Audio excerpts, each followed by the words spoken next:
Right, we are live. Hey guys, how's it going? Welcome back to the Kiwi Lads channel. We are back for Test match cricket in New Zealand. Somehow the weather has stayed fine for now.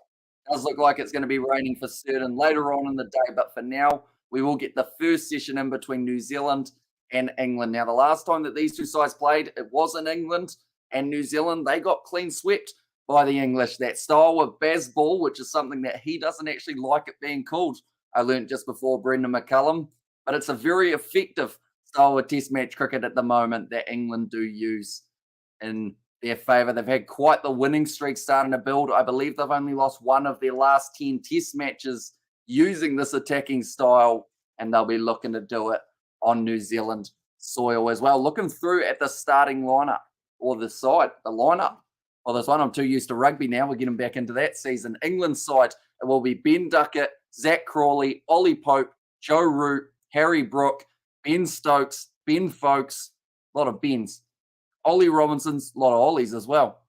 Stuart Broad, Jack Leach, and Jimmy Anderson. Then for New Zealand, they did have the news recently. Kyle Jamieson, unavailable for selection. Also unavailable Matt Henry in this matchup. So they've gone Tom Latham, Devon Conway, Kane Williamson, Henry Nichols, Darry Mitchell, Tom Blundell, Michael Bracewell, so one spin option for the Kiwis alongside Scott Kulian, Tim Southey, the skipper, Neil Wagner, and also Blair Tickner. So a few new names in the New Zealand's Test side.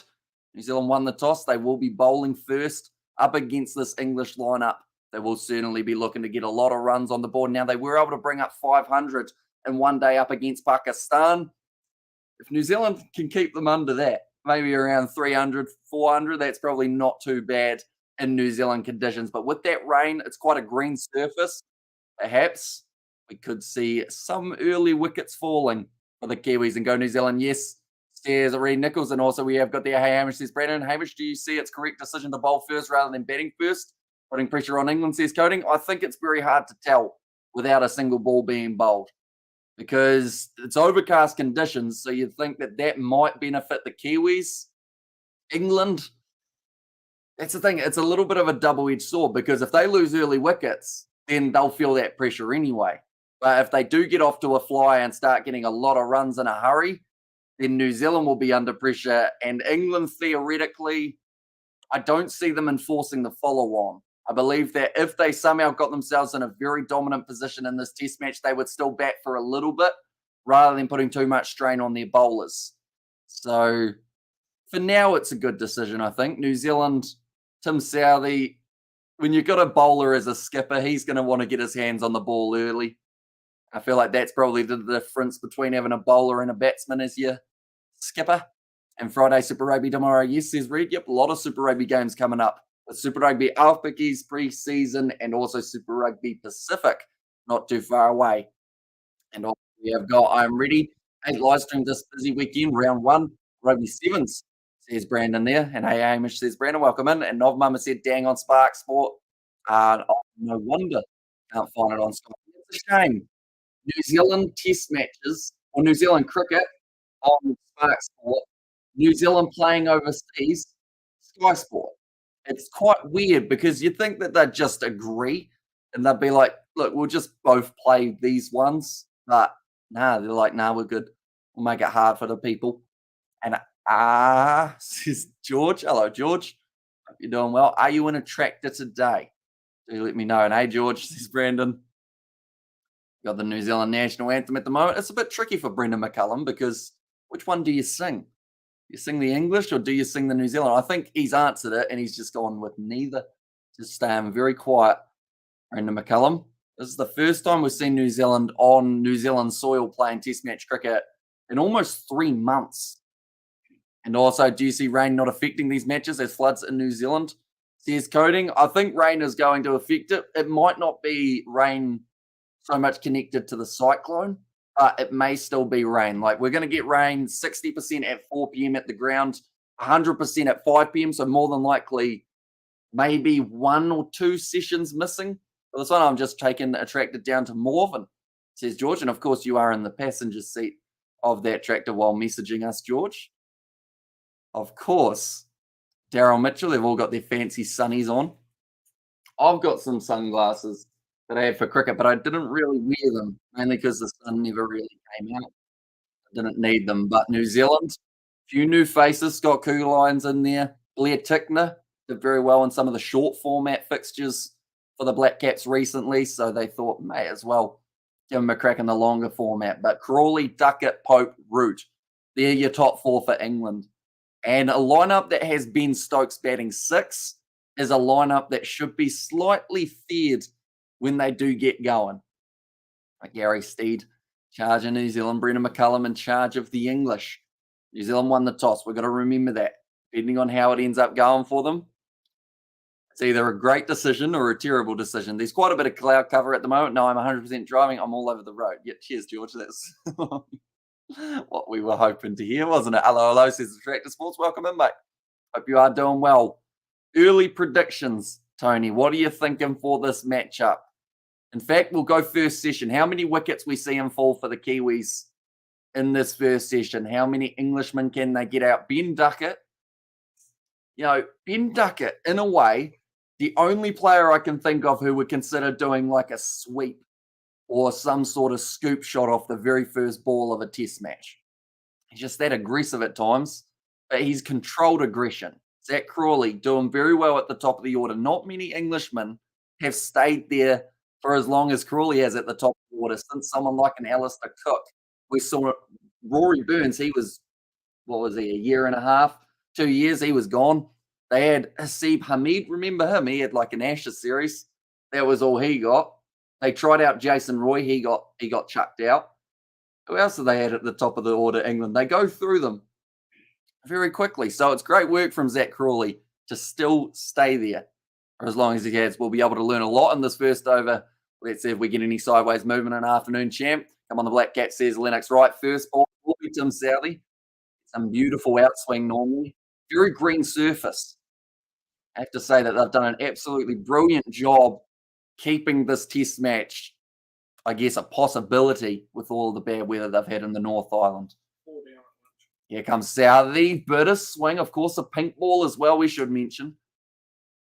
4 down at lunch is the prediction from my dad. He is over that shoulder. He's having his lunch break. Yeah, a little bit of swing. Wasted ball is what I have been informed.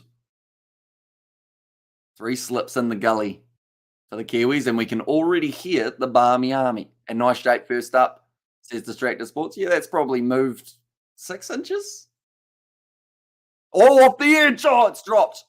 I think it carried, and I think it's been dropped in the slip cordon by Michael Bracewell. Now, normally normally spinners have quite large hands. Shitballs, says Distractor Sports.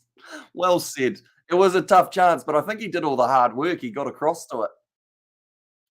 Right, steps forward, off the edge, and yeah, that angle definitely carried. So Michael Bracewell, he'll be disappointed. Drop catch, says Coding. And yesterday I see video, watch your post, and you have to cut out the best parts. Yeah, of course, we censored the video, I think is what you're referring to there, Brandon. One moment, the scoreboard's being annoying. We'll go like this. We'll go like this, and we will quickly go like that. And we should, there we go, that's all we wanted. Just a nice updating scoreboard. And like they've just said, second ball of a test match, and you're advancing. Aggressive from Crawley. In fact, yeah, that's Crawley rather than Duckett. I thought that would have been Duckett. Oh, sight screen already playing up, is it? 2 balls into a test match. We've already got stoppages for a sight screen misbehaving. Crawley's got a nice grey nickels. I'm a little bit sad because I have had to change the colour of my back grip and I didn't change it to yellow, which I feel like I should have. And that hurts. Second ball, says Lennox. Yeah, imagine the momentum the Black Caps could have had if that was taken. It was a tough chance for Bracewell. Fully stretched. What are we looking at? Is the sight screen not like joined properly? Is that what it is? Maybe? Is that what we're waiting for? What are we waiting for? The rain's coming. We gotta hurry up. Which is the best ground in New Zealand? Oh, is it because it's a different shade of white? Or maybe it wasn't white. That might have been the problem. Maybe it wasn't turned on to white. Someone had to change the background color. Tim Southey once again getting that one to swing away a little bit. But best ground in New Zealand, Mount Maunganui always gets a good rap. Hagley Oval's quite nice, even though they don't like to play test matches in the South Island because I don't know why. And also, did you see your incredible cameo? I'm sure your sub count did a giant jump after that, says Distracted Sports. I'll be honest, I haven't actually watched any YouTube over the last 2 or so days. When did you upload it at Distracted Sports? I'm going to have a Google on my phone. Tim Southey. Oh, driving at it. It was a very nice ball from Southey. 130 Ks. Definitely not Eden Park. Yeah, Eden Park, even T20 at times at Eden Park is a little bit like I don't know. Like, you can understand why they do it there, but you also can't at the same time. Was it in the Six Nations Worth Watching one? Maybe. Was it that one? Was this from a little while ago? I really have not been on. That was 6 days ago. If it was that one, oh, nice ball. A little bit pitched up, hit down the ground. Chasing after this one. Cougar Lion, almost a running mix-up there between England. And also, yep, that's the one. Right, it's saved to the watch later. I have to get round to that at some stage. Was it a good cameo? Did you get me good side? Duck it now. Going to be on strike for the final ball of the first over. Yes, you have. Yes, you have. You watch my wedding videos. What should I post to More Brandon Sports channel? Well, it depends, because what's your plan for your main channel? That's the thing. Normally, you want to make sure you got your main channel sorted before you go onto the second channel and work out what you're doing there. Trust me, we have not done that yet. We're still working on it. We're trying to find out what we want to do. Oh, I wasted. Southey 2 wide outside of off stump, trying to lure and bend duck it. Into the over, 3 runs off it. England sitting not too badly at the moment. How's it going, Hamish? How did the concrete pour go? Do you have ready mix in New Zealand? We do have ready mix. I wasn't actually involved in that concrete pour in the end. The original plan was to get it from a concrete truck. They had coloured concrete, but they ended up pouring that? Yeah, they did, but they ended up using all my concrete. Okay. So I have been informed that they did end up pouring, which was good, but then they used up the stuff that Dad was going to use. So he ended up getting a couple bags and doing a bit of mixing himself. But yeah, it ended up being a bit more of an afternoon or late morning gig. Right, Zach Crawley on strike. 3 runs off 5 deliveries. I can hear a mum coming home as well. It's the hot spot of the house. The moment, the dining room. Renovation's going well. What's good, bro? Long time no talk. Welcome in, mate. You doing well, Kyle? It was Michael Broso who dropped it. That's a fancy bottle.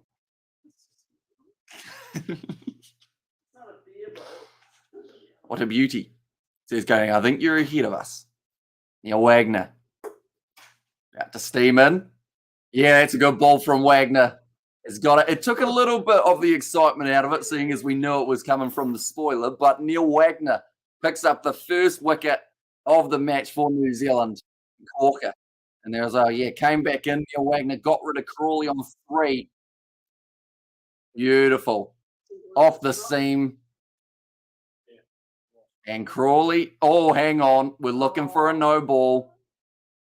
No ball, says Cody. You're going to have to slow down with your commentary, Cody. You're kind of spoiling everything at the moment. It's a no ball. Right, Neil Wagner, that's going to be no wicket. Good morning from India. Says Yogeshwar, welcome in. Yep, overstepped by about, I'd say, 2 inches or so for Neil Wagner.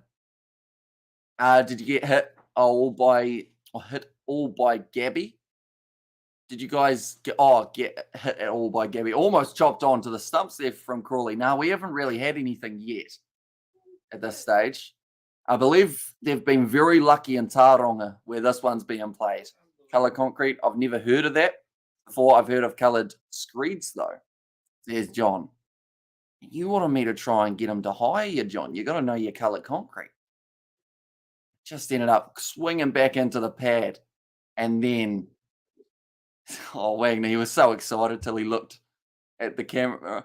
He said straight away, no ball. And then he said a word that I can't repeat. And did you play cricket over past week? We did play last weekend. We've got a lot of footage because we did actually end up recording the whole match. So it's taken quite a while to kind of edit down and everything along those lines. But currently, England sitting. Oh, that's leg side-ish. That's going to be whipped away nicely by Duckett. And that should be the first boundary of the day. It's a quick outfield. I've been working hard to keep it dry. And now Duckett sits there, 4 runs off 2 deliveries. For this is an early indication for that test. Ain't going to go well for us, says Lennox. Yeah. Already we've seen a no ball. And we've also seen that drop catch, unfortunately. Right, Duckett and Crawley both sitting on the 4 runs at the moment. Wagner gone for the 6 runs, should have had the wicket. That's going to be driven beautifully by Duckett. That will be another boundary. 2 in a row at the moment, and this is hurting the Kiwis. NRL and Super Rugby will be good this year. I got the Blues winning this year, says Kyle. It's going to be tricky, isn't it? Because the Crusaders, they've lost some of their depth, but then they somehow still manage to find more of it. But the Blues at the moment, they've got a pretty good side starting to shape up. And I think this year, out of all the years, I want to say the Blues have got one of their stronger looking sides. So yeah, it should be good. They're covering the full day. I am not. More than likely, we'll be covering the first session. Then the rain's supposed to be hitting. And also, we've got cricket practice here. Another cutaway. It's going to be another couple runs at least for Ben Duckett. And well cut off by Kane Williamson. Another few runs. And Ben Duckett now moves up to 11 runs off 4 deliveries. Now, I should mention that Crawley, he would have been back in the changing shed. This has been a horrible over. It has. To bowl an absolute peach like Wagner did, to end up giving it away because he bowled a no ball.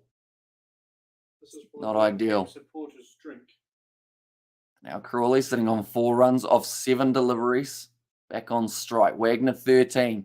Blues winning, says Brandon, and Ducker playing like a T20. He always will. At the end of the day, when you've been given that free license to go after the ball and have a massive attack at it and get as many runs as you can, that's what they're going to be doing. And no, the Pommies will keep on making mistakes. Can't play baseball without taking risks. They'll be 3 down by dinner time. But the thing is, will they be 3 down but also sitting on about 200 runs? It's another no ball from Neil Wagner. And now that is going to make him move to 14 runs of his first 4 deliveries. Southey, who will be very frustrated with this.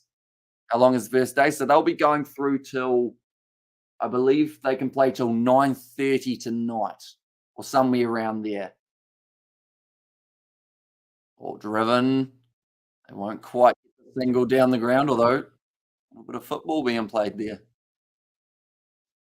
Down the ground, just the dot. This is interesting, to say the least. Southey's probably, you'd say Southey's first over wasn't too bad in the end. Crowd, they never knew what to expect from this English lineup. And they're starting to find out that they are still going to be very aggressive. It worked when they were playing in England. So far, it doesn't look like it's going too bad in New Zealand. Conditions worked away beautifully. Well fielded, though. Very well fielded by Michael Bracewell. Cut that one off and stop it from going to the boundary. 14 off the first over of Wagner. And it is 17 for none now for the English. So how costly will that first drop ball from Tim Southey? We did end up seeing it put down by Michael Bracewell. Second ball of the innings. And then now we're seeing a no ball from Neil Wagner. That was an absolute peach. And also we have got there, Hamish, I was hoping you're not covering full day. I got video, I need some time today, says Brandon. Wait, so video that you're uploading, Brandon? I assume that's what you're meaning. And still getting the after effects of the cyclone there, Hamish. We haven't actually had the effects of the cyclone yet where we are. We've been extremely lucky. There are a lot of people who have had massive devastation where they are. So anyone who is watching, if you have had anything happen, hopefully it is going better for you now, and the worst of it has already hit. It's still moving around though. That's the worst thing. It's still lurking at the moment. But somehow, I don't know how Taronga's been able to avoid as much of it as they have, because the ground staff, they've been getting the ropes out early. They've had massive covers on, and they've managed to keep this one dry enough to look like they're going to have a test match, which is pretty impressive. Now, Southey, dot ball off his first. In fact, sorry, it was a single off his first. So now 18 for none for the English. Yeah, we haven't really had any. I don't think we've had any rain yet, other than maybe a little tiny shower last night. And also, we have got the air cyclone happen in North Island, mainly in your area. Any effect? No, we've been extremely lucky. Like, if anything, it's too dry here where we are. We're almost in a drought here, whereas they're getting plenty of water up north. Southey again, getting that movement away. And I have been pumped a number of times this summer, says Distracted Sports. I hope Cyclone in I have Cyclone in Northland luck. I did not get flooding, says Brandon. But yeah, there was some number like 200,000 plus people with no power a couple of days ago, which is a pretty massive number, really. Right, they've actually got 4 slips now, New Zealand, but it doesn't matter how many slips you've got if you're not going to catch it. That sounded very brutal. I didn't mean for it to. That was a big driving attempt from Crawley. I guess New Zealand, they're saying pretty much here, if you want to have a shot down the ground or you want to try and hit it out through cover, we won't put protection there. Just get the outside edge, would you? Yeah, that one kind of seemed off the surface as well. It looks like such a picturesque ground. Hamish, is the crowd good? It looks like it's not too bad at the moment. Of course, they'd probably be expecting coding once again. You way too ahead, mate. You're going to end up just pretty much spoiling the whole test at this point. But apparently, this ball's a wicket according to coding. So we're about to see it. Here comes it. Yeah, off the edge. And this time it's taken by Michael Bracewell. Yay. Can we save the spoilers, please, coding? That is going to be a brilliant ball from Southey. Ended up getting the wicket of Crawley now. It's also my own fault for watching on Spark Sport. They're always about 5 years behind. But still not really the point. Nice take from Bracewell. Once again, excitement taken out of that one. Okay, sorry, Cisco. No worries. But Crawley now going to be dismissed. 4 off 14. First wicket of the day. And they checked the front foot. It's all good. Yep. It's going to be all right. And New Zealand now picking up the wicket. And thank you for that, says Distracted Sports. Although you wonder, like, did that little mistake earlier where, because Crawley's had 2 lives, hasn't he? So you wonder, is that going to be the end of the extra lives for England? Duckett's been off to a flyer. 12 runs off 5 deliveries, but Ollie Pope now at the middle. And also, got it bad. Part of Dargaville, did not get it bad. Okay, so Dargaville, where you are, got it bad, but the part where you are did not. I see. And Southey, or do you think Southey will take more test wickets than Hadley? I don't think so. He's now 8 away from Dan Vittori, but there's a massive gap between Vittori and Hadley. Also, Kane Williamson, I believe if he gets about 36 runs today or whenever he bats, he will actually become the highest scoring test batsman for New Zealand. I believe he overtakes Ross Taylor. Oh, I'm not sure if Taylor's the highest, though, is he? Taylor the highest? Must be close. This is like how in the commentary box, they've got the guys in their ears. I've just got the look over my shoulder and I see my dad there. Here comes Southey again to Pope. First ball came back in.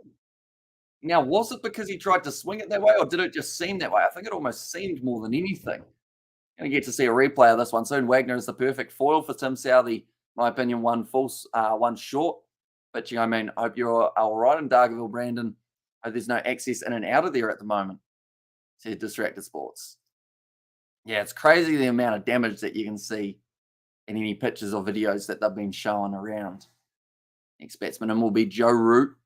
He's batting number 4 for this test match. Brook at 5, Stokes at 6, Folkes at 7. You'd say that that's about where the English lineup today kind of ends. I guess you'd say, like, normally they would have a Liam Livingston or someone at about 7, but he is out with injury. So they've lost him as the option. Now Wagner back in after going for 14 in his first over. Of his first, was it 8 balls because of the no balls he was bowling? It's a nice swing and delivery. I just mentioned that he doesn't often open the bowling, but like, okay, they've said the 5th time that Neil Wagner's opened the bowling, and he could have started off with an absolute ripper of a delivery to Crawley where he clean bowled, but no ball. Ended up with the foot going over the line just a little bit there for Now Wagner. I call him Now Wagner. Well, an idiot Wagner if he keeps bowling 9 balls. Oh, once again, going full to Duckett. That seems to be his tactic here. Whereas Crawley, he was slightly a little bit further back of the length. Duckett, he knows that if he doesn't put it right up in the block hole, Duckett's probably going to drive him. Couple of decent batsmen in the commentary box today. Mark Richardson, Stephen Fleming. And heard some big news in the Super Rugby. They are trialling the red or the yellow to red card during a match where the second TMO decides if a yellow card offence is red. So he's going to. I've heard they're making quite a few changes to Super Rugby in terms of trying to speed it up. But I saw someone make a good point, which is with all these new rules and whatnot that they're trying to add to Super Rugby, should they have done it the year after the World Cup rather than the building year to the World Cup? Because or else then players might get a little bit confused at what rules they're playing in comps. And it looks like a horror show has just happened, says Brandon. He's trying to bowl too fast, should reduce his speed a bit. It sounds like what you tell like an under 9. Sounds like, Jimmy's whipping his arm over just a little bit too quickly, maybe just tell him to slow it down. Like Wagner, I don't think it's so much he's trying to bowl too quick. Like at this level, you know what pace you can bowl and you bowl it. I think it's more just the case of he did slot his card or his little marker a little bit further forward. Perhaps he overstrided, but I don't think that would have been down to trying to bowl too quick. It's more just a timing issue for Neil Wagner.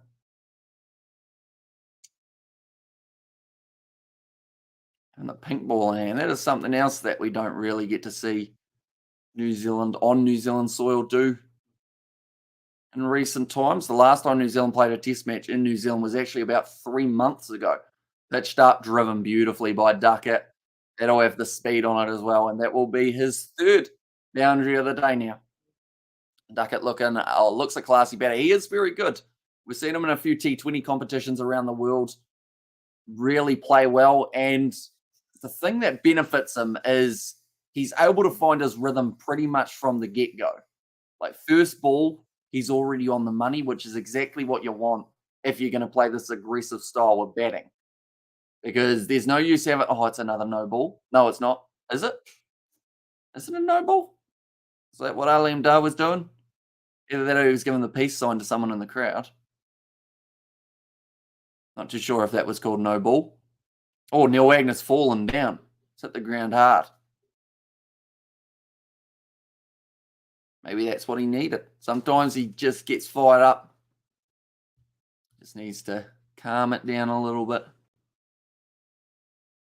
Make sure he's not face planting, because that was close to the face on the ground. Yeah, boom, smacking down there. That pitch has been rolled multiple times.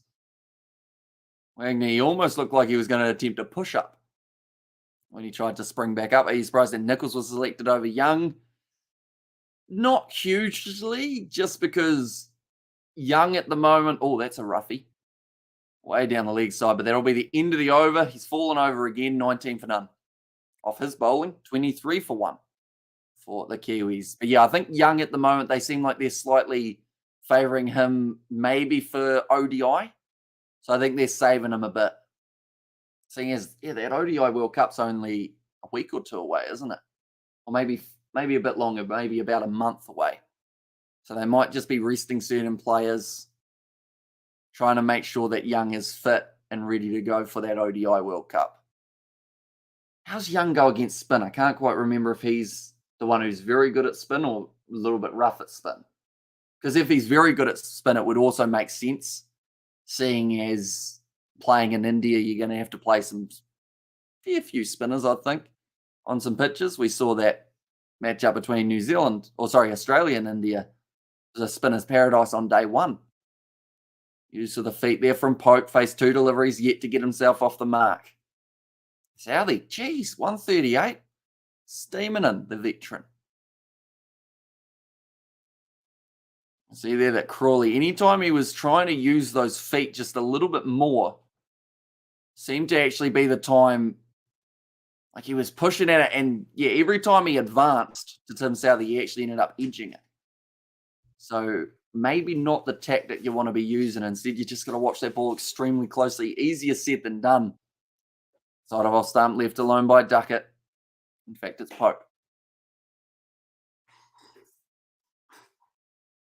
But the weather's certainly nice enough in terms of temperature. It's sitting about 23 degrees at the bay. It's supposed to be raining in about 2 hours, I believe, is when we're going to get the first drops. Not ideal. But that might also benefit England if they're going to play at this speed, because even with the rain, we may still get a result, which would be quite ideal. Right, Southey just bringing his deep, fine leg round to almost a deep backwards square leg, somewhere around there. Maybe just trying to trick him into thinking there's a pull shot on offer here rather than the flick. And pitched up again. Solid drive. And Hamish, how are you, mate? Doing very well, Truckin'. Hope you are well too. Hope you're excited for the test matches. We've got a lot of them coming up. I realised that we've got England versus New Zealand. We've got India versus Australia. At the moment, Zimbabwe are playing the West Indies, I think. Although that one's not being shown yet. And then there's actually West Indies versus South Africa. That has also taken place. So there's a lot of test match cricket. If it's your favourite format, it's a good time of the year. Hope yet to get himself off the mark. 0 off 4. Southey looks like he's had a bit of a bad hair day, but I think it's just a little bit of wind. And what happened to Adam Milne? Did he retire? He's still playing short format occasionally, but just long format's not his go-to. Him and Lockie Ferguson, very similar, how anytime they try and bowl more than like a 3-over spell, they injure themselves. Which you can't really afford to have in a test match, because as soon as you lose one of your pace bowlers early, puts a lot of strain on the rest of the lineup. You think Pope and Root will definitely play defensive, or they will also attack? I think Pope's got to play a little bit defensive at this point, but definitely if Duckett's going quite aggressive, just because you've lost that early wicket. We're only 4.3 overs in. But the mindset of England, well, he's just advanced there, Ollie Pope, so that almost answers that a little bit. As if it's there to hit, he's going to try and hit it. But he's still going to try and play his shots relatively structured, I guess you'd say. Not getting too wild. And yet much preferred test match cricket. I have to say, I really like most of the English players' kits today. Like Ollie Pope's got the yellow gloves and the yellow pads. Duckett has the yellow handle and the yellow shoes. I feel like I need to go shop where they're shopping. In fact, I have no idea how I've gone this long in cricket, and the most yellow thing that I've had is a bat handle. That's going to be racing to the boundary again for Pope. That seems to be a boundary that both Pope and Duckett are going to be targeting, just that mid-wicket side. Use of the feet, charging forward, and then able to flick it off nicely. And Zimbabwe already lost the second test by an innings, Hamish, because their players are playing franchise T20. There's John. I guess by advancing as well, you're not just trying to get rid of that swing, but you're also slightly taking LBW out of the equation, or it makes it a little bit more challenging anyway. The umpire. I believe we've got 3 reviews per team. Local umpires in this match. Southey now, better ball. That one didn't swing as much. I just banged it into the turf. Might have been almost cross-seamer from Southey, but end of his over, 1 for 8 so far as figures England 27 for 1.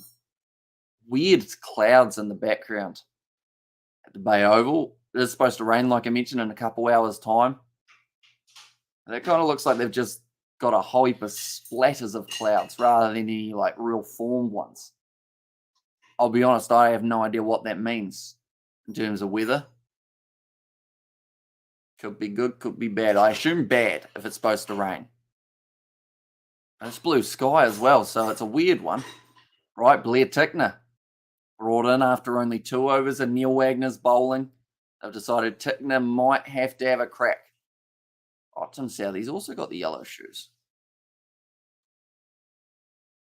So debut for Blair Tickner. Probably didn't expect to be bowling until, I'd say, about the maybe 10th over. Somewhere around there, just because Neil Wagner normally, when he does bowl, will bowl a big spell of about 5 overs or so. In fact, sometimes we see Wagner bowl 10 if he has to, just banging the ball into the surface. On this matchup, if you have your banging into the surface, probably more than likely England are going to be hooking for fun. I think Jacob Duffy would play instead of Tickner. Well, I thought Jacob Duffy would play instead of Tickner. There's a big opportunity for Tickner here. Couple big players out with Jamieson and Henry both missing. Now Bolt, I believe, has he been brought back into the test side, but just not playing in this matchup? I heard a rumour that maybe that was what they've done. But yeah, big opportunity for Tickner. Round the wicket, a little bit off with the radar, goes down leg side. Doesn't look happy with it. Southey's got a big smile on his face though. Might need a leg slip if he continues at that line. Which province is he from, Hamish Blair Tickner? Is he Central Districts? Yeah, Central Districts. I know he had Central in it. I wasn't sure if he was Central Districts or Central Stags. Is it the same thing? Well, there you go. I should have just stuck with my first answer, shouldn't I? Central Stags. It's going to be a single from Duckett. I don't know if you can buy a yellow grey Nichols handle. Ollie Pope, though, now back on strike. 4 runs. There's a bee annoying him. That's good for New Zealand. He just needs to fly past at the wrong time. I'll have half a crack. Right, they want the sight screen moved again. What's wrong with it? Right, Ali Dar saying to close the curtains of the sight screen, or close the screen up, I guess. You know, they're good now. I mentioned all the players have got the black tape, the black armband, I guess you could call it. That is for all of the victims of the floods. Have been taking place here in New Zealand. And the cyclone, oh, that was almost a drive, but he decided against it late.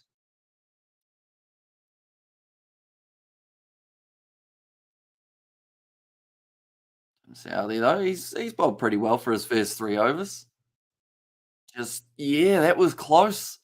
The outside edge of Duckett, he almost actually ended up bringing his leave into the ball.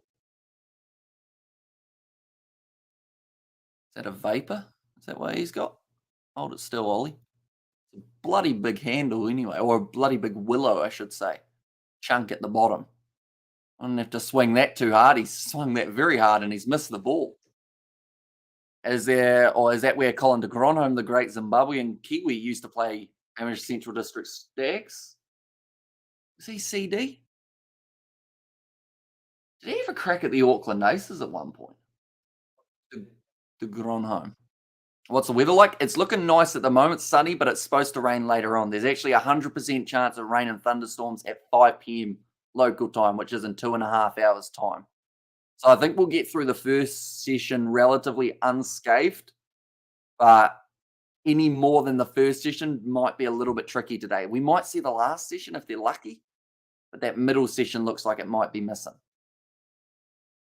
143 Ks for Blair Tickner, starting to wind up into his work now. Just the 1 wicket falling for the Kiwis. They've had a couple good chances. They were able to eventually get that man out, Zach Crawley. It took 3 chances. Will you cover all 3 sessions if rain doesn't come? I will not today, and that is because I've got cricket training, and that is going to be at 5 New Zealand time. Oh, Kane Williamson, little bit of a fumble, but they will manage to get through for the 2. Pope moves up to 6.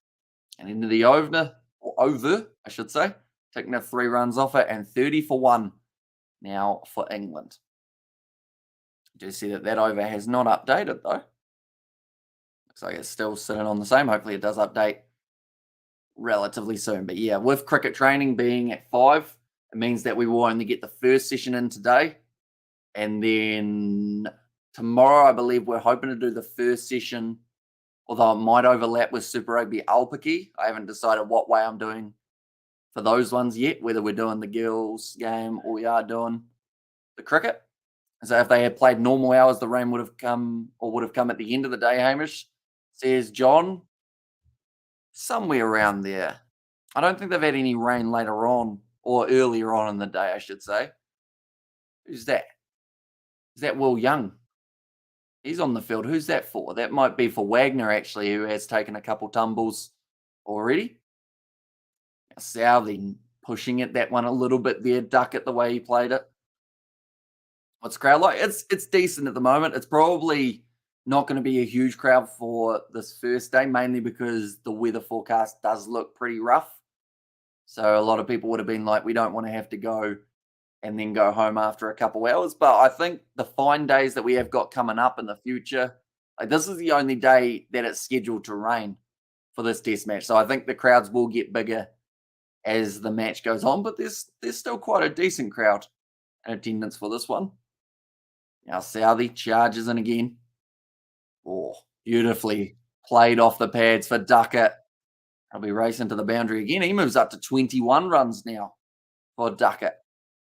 And have you played test match or you played T20 in your training? CS coding? Well, we do play 40 over cricket. So we bowl 40, they bowl 40. And I mean, it's an almost ODI to a certain extent. So you're slightly aggressive with the way that you're playing, but not overly aggressive just because you have got so much time to be able to face.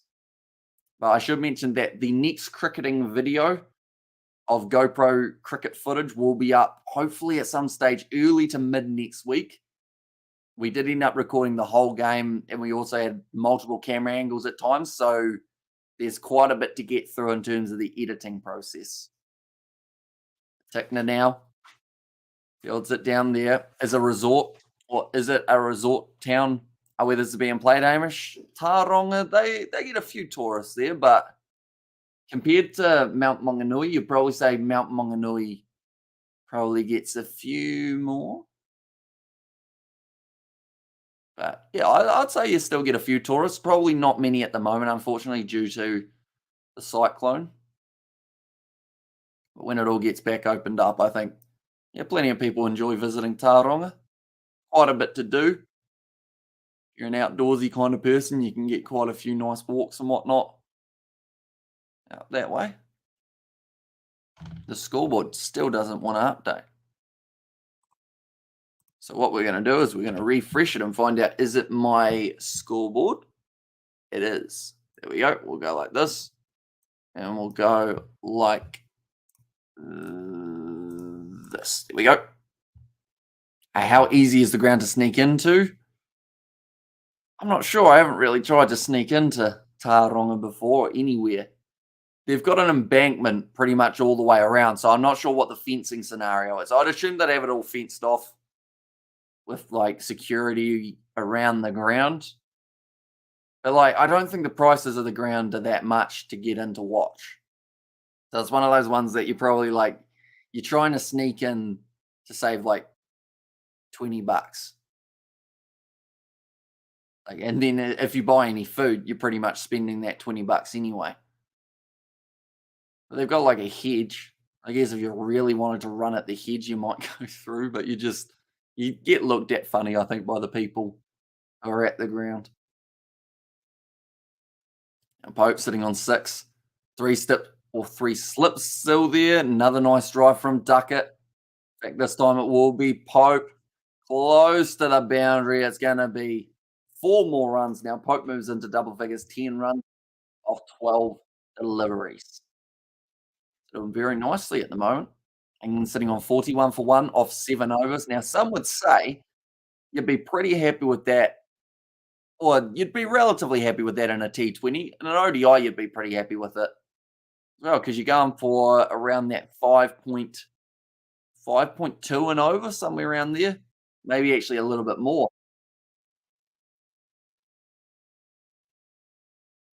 New Zealand, first 40 minutes, which test matches you enjoy, regular versus day night? I mean, I do enjoy them both. Regular's probably a little bit easier to follow in terms of like times and everything, just because like we always know here in New Zealand it's an 11 a.m. start, 2 p.m. The benefit of a day nighter is you get more people watching in the evening in terms of people being able to go to the ground after work and enjoying a session and a half. Two slips at the moment for Tickner, I do see, and they have actually gone with that leg gully type position or a short fine leg just to see. No, where's he going? Maybe a leg slip now. I've heard there's an exclusive cricket ground in New Zealand somewhere in the middle of a forest. You heard about it, Hamish? Says John. Wait, so there's an exclusive cricket ground. Oh, almost a corner bolt opportunity. It's in the North Island, isn't it? Or is it a South Island one? There's a few that are like quite nice, old school, like been around for about 150 years. I want to say that one that you're talking about, or 100 years. It's just pretty much an old club that kind of like a rural community. Sounds a bit like our twilight cricket competition we have here, how it's just pretty much anyone can go down and have a game. Have a beverage afterwards. Tickner. Oh! Hit him on the front leg, Duckett, but it's going over. Need another wicket, says Octodad. They certainly do. It's 41 runs. Don't get me wrong, the one wicket is nice, but it's a no ball from Tickner. So that's probably lucky that it wasn't an LBW. And who will get the next wicket? I think it's going to be. I mean, oh, wow, that's a bad no ball from Tickner. Probably about 4 inches between him and the line. It's either going to be Southey if he keeps bowling, I think, but he might be done. Or I might go Cougar line if they bring him in as the first change. We got spin wise. I don't think they've got Bracewell, don't they? I don't think they'll go to Bracewell this early on New Zealand conditions. Does he bowl in swing as Hamish Tickner says John? I think he does try and get it to go away from the left-hander. So yeah, you'd normally have it's away from you'd be bowling few in swingers. I think he's got the benefit of being able to slightly swing it both ways. Blair Tickner. Although that one came back in, so maybe a little bit more outswing than anything. Of course, saying that it came back in sounds confusing, but it is the left-hander facing at the moment, Ben Duckett. Sitting on 24 of 23 deliveries. It's very strange in the history of Test cricket. No team tried this baseball approach. Really any reason why only England says coding? Mainly, I think it's because if it goes wrong, back in the day, if you tried to play a test match like England are playing it now and you didn't end up winning, like you'd have players getting dropped. You'd have a lot of problems. England have done beautifully with this new tactic, but the moment that it stops working, people aren't going to be happy. So they need to make sure that they keep on winning, or else problems are going to start popping up and people will be like, yeah, we might have won 10 matches almost in a row, but now that it's not working, what's our next tactic? Yeah, that one from Tickner, just not quite short enough. Just pulls it off his shoulders around that chest height. Sitting on 28 runs off 24. This is very well batted from Duckett. Short ball, not short enough. And it is going to be racing out to the man in the deep. New Zealand already having to go with quite a defensive field. Ben Duckett. Go Cougar. Says Octodad there. Oh, Cougar Lion. Yeah. It's weird because it doesn't look like that's how you say it when you see the spelling. But I guess a few names are a little bit like that. It seems like a bit of a breeze at the Bay Oval. I'm trying to work out what way Blair Tickner's hair is slightly bobbling. I think it's going from right to left.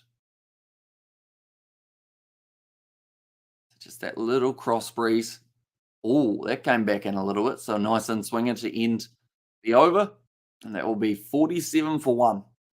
West Indies tried it in the middle of the 70s against the Aussies and came a cropper and lost the 6-match series 5-1, says John. So yeah, it's not just the tactic per se, but it's the players that England have selected that make this strategy so effective. Because you look at someone like a Ben Duckett. A year ago or 2 years ago for England, they tried a T20 player at the top of the order, Jason Roy.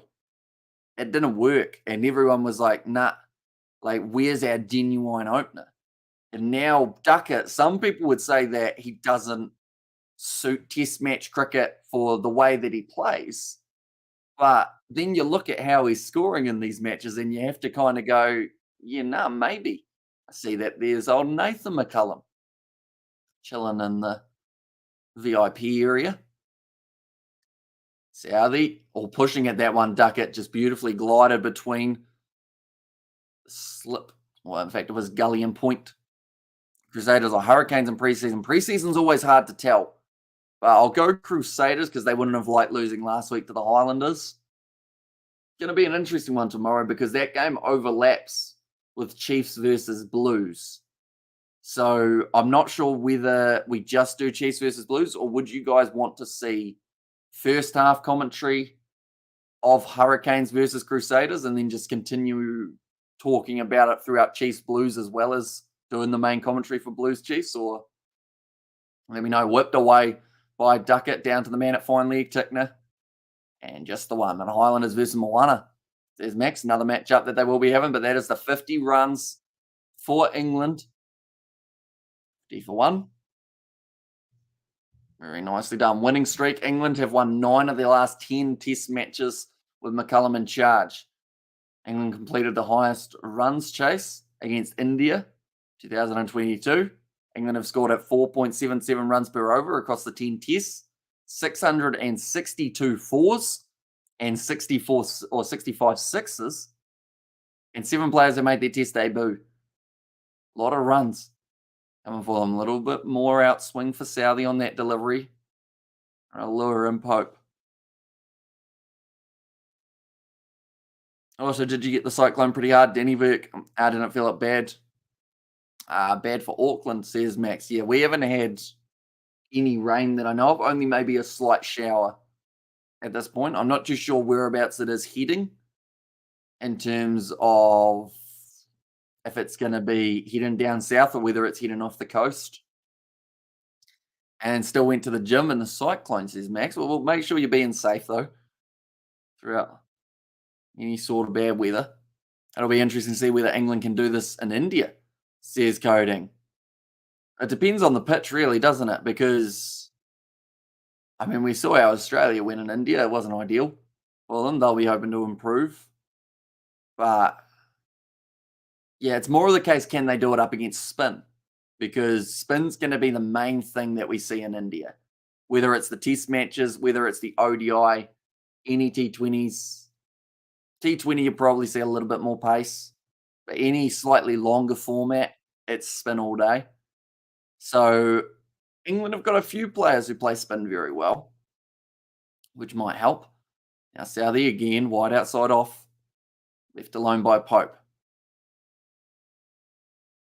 Getting some good speed on it, Southey, 130, got the pace up relatively high for him. Highlanders will thrash Moana Pacifica, what do you reckon?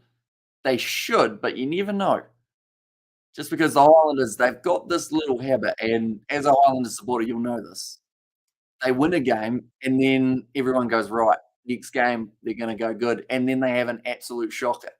And it's a shame because normally if they win that next game, like they start building momentum and everyone keeps an eye on them. But they should win it by a lot. It's just whether or not they do. Advancing down the wicket, finger on it for Southey, so that would have slowed it down, possibly enough to keep it at just 2. Another 2 runs. That time Pope ending the 9th over. The nice straight drive. Right, they're a little bit behind with the overs at the moment. They've bowled 9 when they should have bowled by this stage maybe about 13 or 12, somewhere around there. Innings times. I'm just trying to read that sign. I think they've got. I think that says something 17 remaining. 3 overs behind. Is that what that says? Maybe. That might be what it says, or it might. No, it doesn't say 21 anyway. The sight screen. That's a nice hockey field. I decide, are those people playing hockey or are those flamingos? They must be people. And that's when they had Tony Brown, but we have Clark Darmody. Darmody, is that how you say that name? Now Blair Tickner. Nice shot down the ground again. Just classic on drive from Ben Duckett. Going to be at least 2. Wagner doesn't get to it, and it's 4 more for Duckett. Moves up to 36. Doing extremely well at the moment. Run rate 6.11. Not leaving anything to the imagination here, England. Even with that early wicket, they've decided they've got to keep on progressing this test match. And just bat face straight as a ruler. Right in behind it. 8 fours so far throughout this innings. Tickner. What's his answer? Slightly outside of off stump. Little bit of a waist seam there. Tickner off that delivery. Someone's out on their jet boat I can see in the water. A few hockey fields right next to this ground, and also another oval off to the right-hand side. In the pitch, a few big, massive warehouses near the Bay Oval. Can you predict how many or how much England can score at the end of the day? If they continue at this rate, like you're looking at about, I'd say 400, 430, somewhere around there. Shot. Beautifully played by Duckett again. He moves up to 40 because you assume at some stage Duckett may end up going out. And then whether or not Joe Root can play at this rate is debatable just because he might look to slow it down a little bit, get his iron. And they should penalise overrate by session, Amish. My opinion, that's not, or not after the fact, says John. You see, the umpires at this stage, I guess you could argue that because there's been boundaries, it slowed it down a little bit. But you'd still like to think they'd only be about 1 over behind at this point rather than 3. And in fact, they're probably going to be about 4 or 5 behind by the time we get through this first hour. 9 boundaries, so that's probably used up an extra 2 minutes, something like that. Nicely glided again, Duckett. Classy batting from a classy batsman. And it's another 4 runs. He moves up to 44 runs now. He's certainly given the crowd in Tauranga something to enjoy early on. He's just using the pace of the ball with that one. Beautifully glided. Hit in the right place. Plays it under his eyes and just glided shot down a third man. This will be frustrating for New Zealand because after Tickner, who do you go to? Wagner didn't bowl that well. Southey at the moment having to work hard at the other end, but he's now gone for 24 runs as well. Quite a lot of English supporters in ground. Says Conan, yeah, you always get the Barmy Army at test matches for the English. Unless it's in Pakistan, then like 3 people showed up. And that was the Pakistan supporters as well. But that's another great drive. Duckett, 4 runs. He moves up to 48 in the 50-run partnership from 44 balls. Very well batted by this English pair. It hasn't taken very long at all for them to get to this point. Closing in on another half century, New Zealand. At what stage do you decide? The worst thing is the ball's still swinging. So you don't need to theoretically take out all your slips, but maybe you need someone out there now. Because Duckett's going to drive anyway. That's the benefit of how aggressive England are being. He's still going to play his shots, even if you've got a man out there. So you're pretty much saving the boundary if you put a deep cover in. But it makes it tricky because, of course, you want to have an aggressive field after only 10 overs in a test match. But when a batsman's sitting on 48 off 32 balls, it's like playing on cricket 19 or cricket 22 and just playing aggressive from the get-go. Excitish whipped away. That'll be the single again. Just the one to close out the over, 69 for 1 at the moment.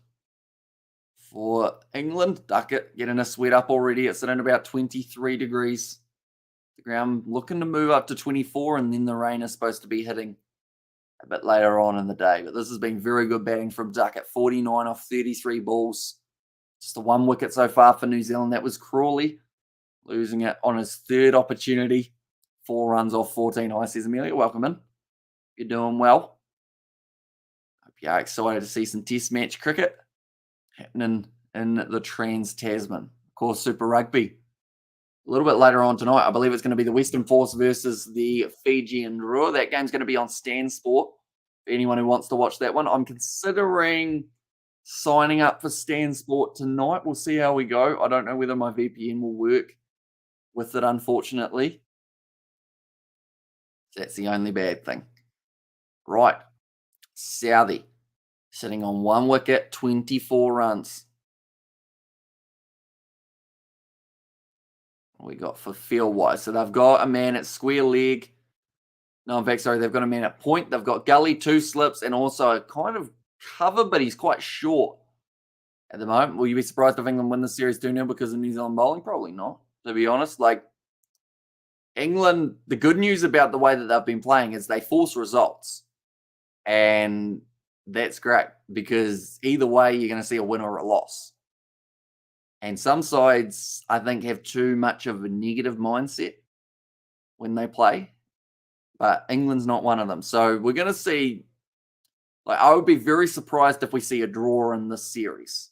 But then saying that, New Zealand are a side who like to bat for about 200 overs and score 500 runs. So there's a chance that we could see a draw on their half rather than the English. I'm not going good, to be honest. Ever since my final trip to Phantom, my energy has been at an all-time low since October, so that's not good. Be sure it'll be getting plenty of rest. Although you've recently started your course as well, haven't you? Oh, close to the outside edge of Duckett. Slightly got him driving. Disappointed in himself, but that doesn't mean he's not going to try another cover drive, probably the next ball. He's on 49 runs, though. Looks like New Zealand making a little bit of a change, putting in a short cover. Putting short cover in about maybe 15 metres away from Ben Duckett there for while he's on 49. Swinging to the leg side. That will be 50, and not only 50, that'll be 53. Well batted by Duckett. 53 off 36. His 5th half century, Ben Duckett. Very well batted. I'm saying that's because I found something brought me joy that wasn't sport. It gave me the ability to go out and actually enjoy myself without being nervous. Says Amelia there. 10 fours. He scored 40 runs off boundaries here, Ben Duckett. Like, he has just been hitting everything out of the middle of the screws. Beautifully played off its pads, but this is the first hour almost done here. New Zealand have only bowled almost 11 overs. They are 4 overs behind the over rate already. A nice shot down the ground. Duckett's going to get more runs. Wagner chasing hard, but it's going to be to no avail. And Duckett moves to 57. Hello, Hamish Bro, says Michelle. Welcome in, mate. You are doing well. I think these pitches will suit the English batters. Already 10 fours insane. Says coding there. New Zealand known for their quite flat tracks. Duckett is absolutely loving it at the moment. Just swinging back in for Southie, but it just sits there for Duckett. Yeah, play. 10.4 overs bowled. New Zealand already going at a 7.22 run rate. Solid from Duckett getting right in behind it. And yes, I started my course on Monday. The place is a hick hole. I'm not fond of it because I'm the youngest in my class, says Amelia there. So if you're the youngest, I mean, I guess in some ways you've got less pressure on you. So be sure just to try and enjoy it. Meet a few new people in the process. How long's the course? Is it a year course or is it like a 6-month thing? It's entry before lunch on the first day of a test. Pretty rare. Hamish, will he do it? At the moment, if he continues at this rate, he will.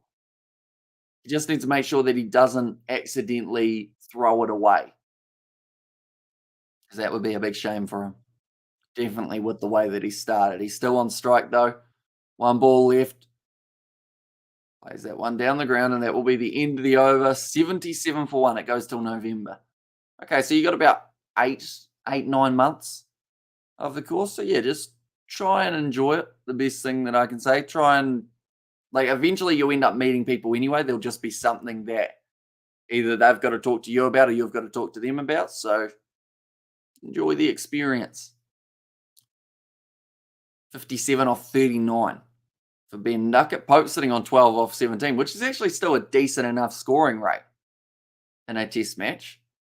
But it doesn't look as good when you've got Duckett at the other end, who's already got his half century.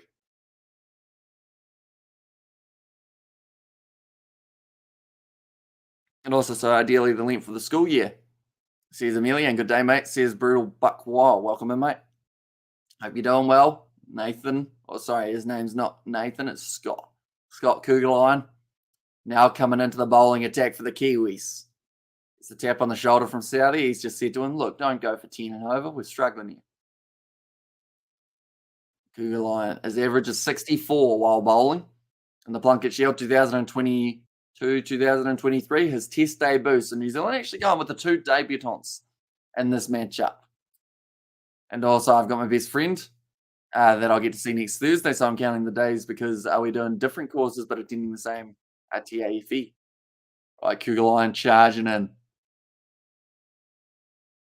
First ball short. Ended up hitting into the bat, I believe, of Pope. Did it hit him in the helmet? I know that something flew off the back. Maybe it did hit him in the lid. It looks like he's going to need a replacement here, Kugelheim. And that's why I was surprised that Southey chose to bowl on this flat pitch. Says coding there. Right, Ollie Pope just getting asked if he's okay from Williamson, asking whereabouts to hit him on the helmet. I think he got him square on the English logo. Yeah, that helmet, they do have to take it away now. They have to swap it out. So there will be another stoppage here, which is something that New Zealand probably couldn't afford.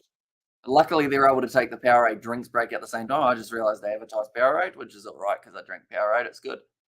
I drink the zero sugar blue one. I think I'm going to be having one at cricket training tonight. It's going to be relatively warm where we are playing. Where we are practicing, I should say. Is this guy Danish or Norwegian heritage, Hamish? Is it Norwegian? Kugelheim, it might be Netherlands.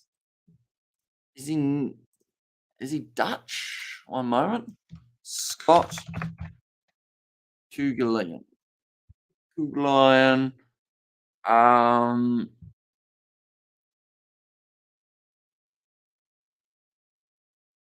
What do we got? Origin. Would that be it? Origin. Origin. Born in. Where was he born? Who are his parents? What can we find out about Kugelheim? I don't know where he's from originally.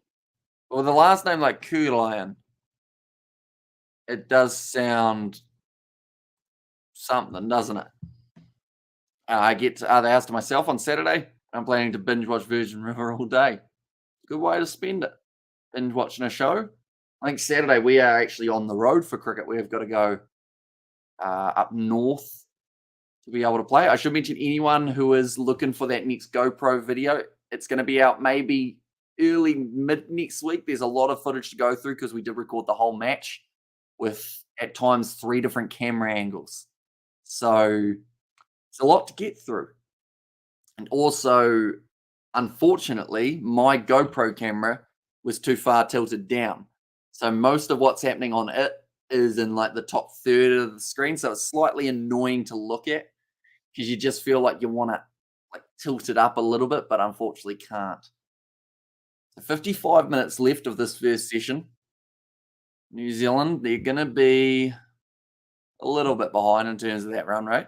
Mum even said I should watch my fandom DVD every 2 weeks. So I don't miss the feeling of even doing a 25-minute break if I have to. Says Amelia. Tucker, he's hit them all around the ground. Leg side, straight down the ground, and 4 out through the offside for his boundaries. But to already have 11 boundaries at this point is pretty impressive. Or in fact, he might only have 10. I think he was on 10 when he got his 50, though, and then he got a few more. Might have ended up with 2 more, so he might have 12 at the moment. But yeah, that one just ended up smacking straight into Ollie Pope's grill. Yeah, just hit him straight in the lid. Just to get the head injury assessment, they're just going to be checking out that helmet. The thing is, I would think, like, they're testing out the helmet hidden on the grill, but normally as soon as you get hit in the head, you switch helmets. That's I guess, the rule. So it's all well and good them pressing on the helmet and going, where did it hit you? Where did it hit you? Surely they can take their helmet off the field and then look at the footage and work out where it hit them and then keep the game rolling. So, of course, they're going to have the drinks break, which they've kind of already had. And now this is going to use up more time. I also finished reading the fandom book this morning, proving I'm an absolute nutcase. Says Amelia. You read very fast, Amelia. You're like my sister. She finishes a book in like a couple of days, like a thick one. And I'm like, no. Like I don't read books much, which why English not very good. No, but I'm very much so a watch a movie or a series over reading. Like, not to knock people who read, I feel like it's a very good hobby to have. I just can't find myself concentrated. I don't know whether, like, I have this weird thing while reading, how I can't get immersed in what I'm reading. So like, I'll be reading a novel and I'll read some of it, but I will in my brain be going, right, I'm going to read this word, this word, this word, this word. Like, I'm reading for the sake of like reading words rather than taking in what I'm actually reading. That makes sense. Okay, average, get on with it. Got paying customers there, says John. Yeah, this is about a 7-minute drinks break. Like, it's a long one. Like, I think he's already passed his HIA test. So now everyone's just waiting. Who's why New Zealand not picked AJ Patel or Sodi, but England has Leach? I think New Zealand, they decided to go with Bracewell as their spinner. Maybe with more of that batting option, seeing as Bracewell normally does well in New Zealand domestic competitions. So that's why they've gone with him. What are we waiting for here? We're still checking out the helmet. Like, they're looking at it going, where did it hit you? Can we fix this helmet? Like, this is taking a long time. Are you going to do the Chiefs game this week? I am. Chiefs versus Blues tomorrow. It's just whether or not we do the first half of Hurricanes versus Crusaders beforehand or not. Bear in mind, I got the book at like 9 a.m. yesterday, the minute shop opened. Read it all the way home, says Amelia. I actually don't mind the book, but I had to have the audio book to follow because that's how I function, says Amelia. Right, we're still waiting for the helmet. Like, surely, did he bring one helmet to the whole tour? Like they've just said, you carry a dozen helmets in your team, and they're still trying to fix this one. Like, Alim Dar is sitting there going, come on, boys. Like they've said, they've tried to rebuild it from the get-go. Ollie Pope's still putting it together. Still waiting. He's put it back down and he's got to adjust the strap.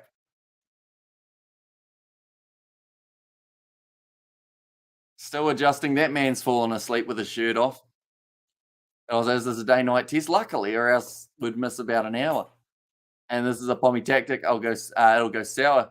He'll be out soon, says John.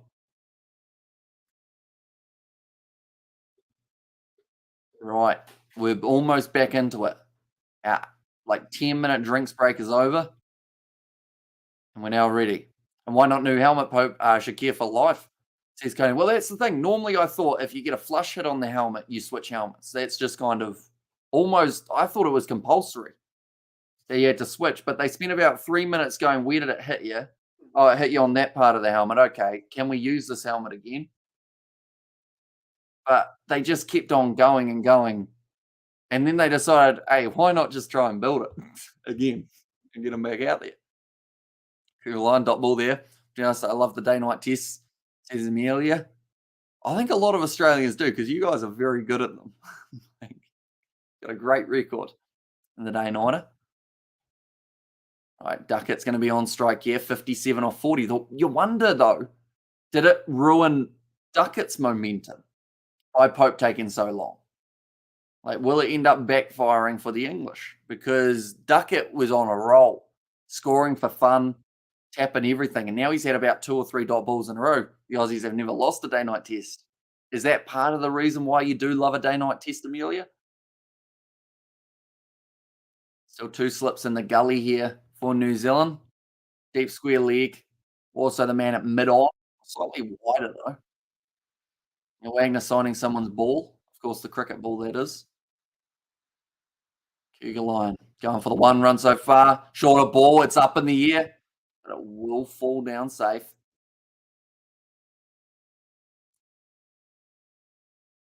Like I said, maybe he had second thoughts about hitting that one in the air there for Ben Duckett.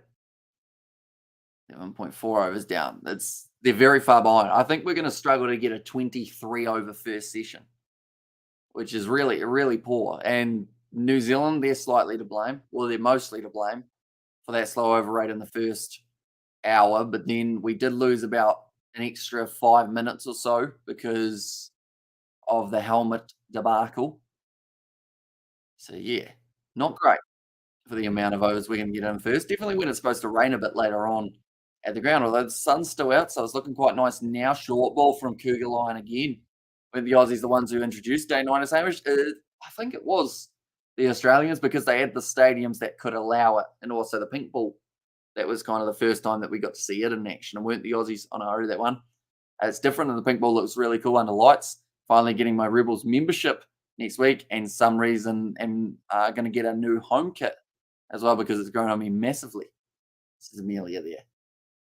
I'll be honest, from watching this, I want a yellow back grip, but I recently put a new back grip on my bat.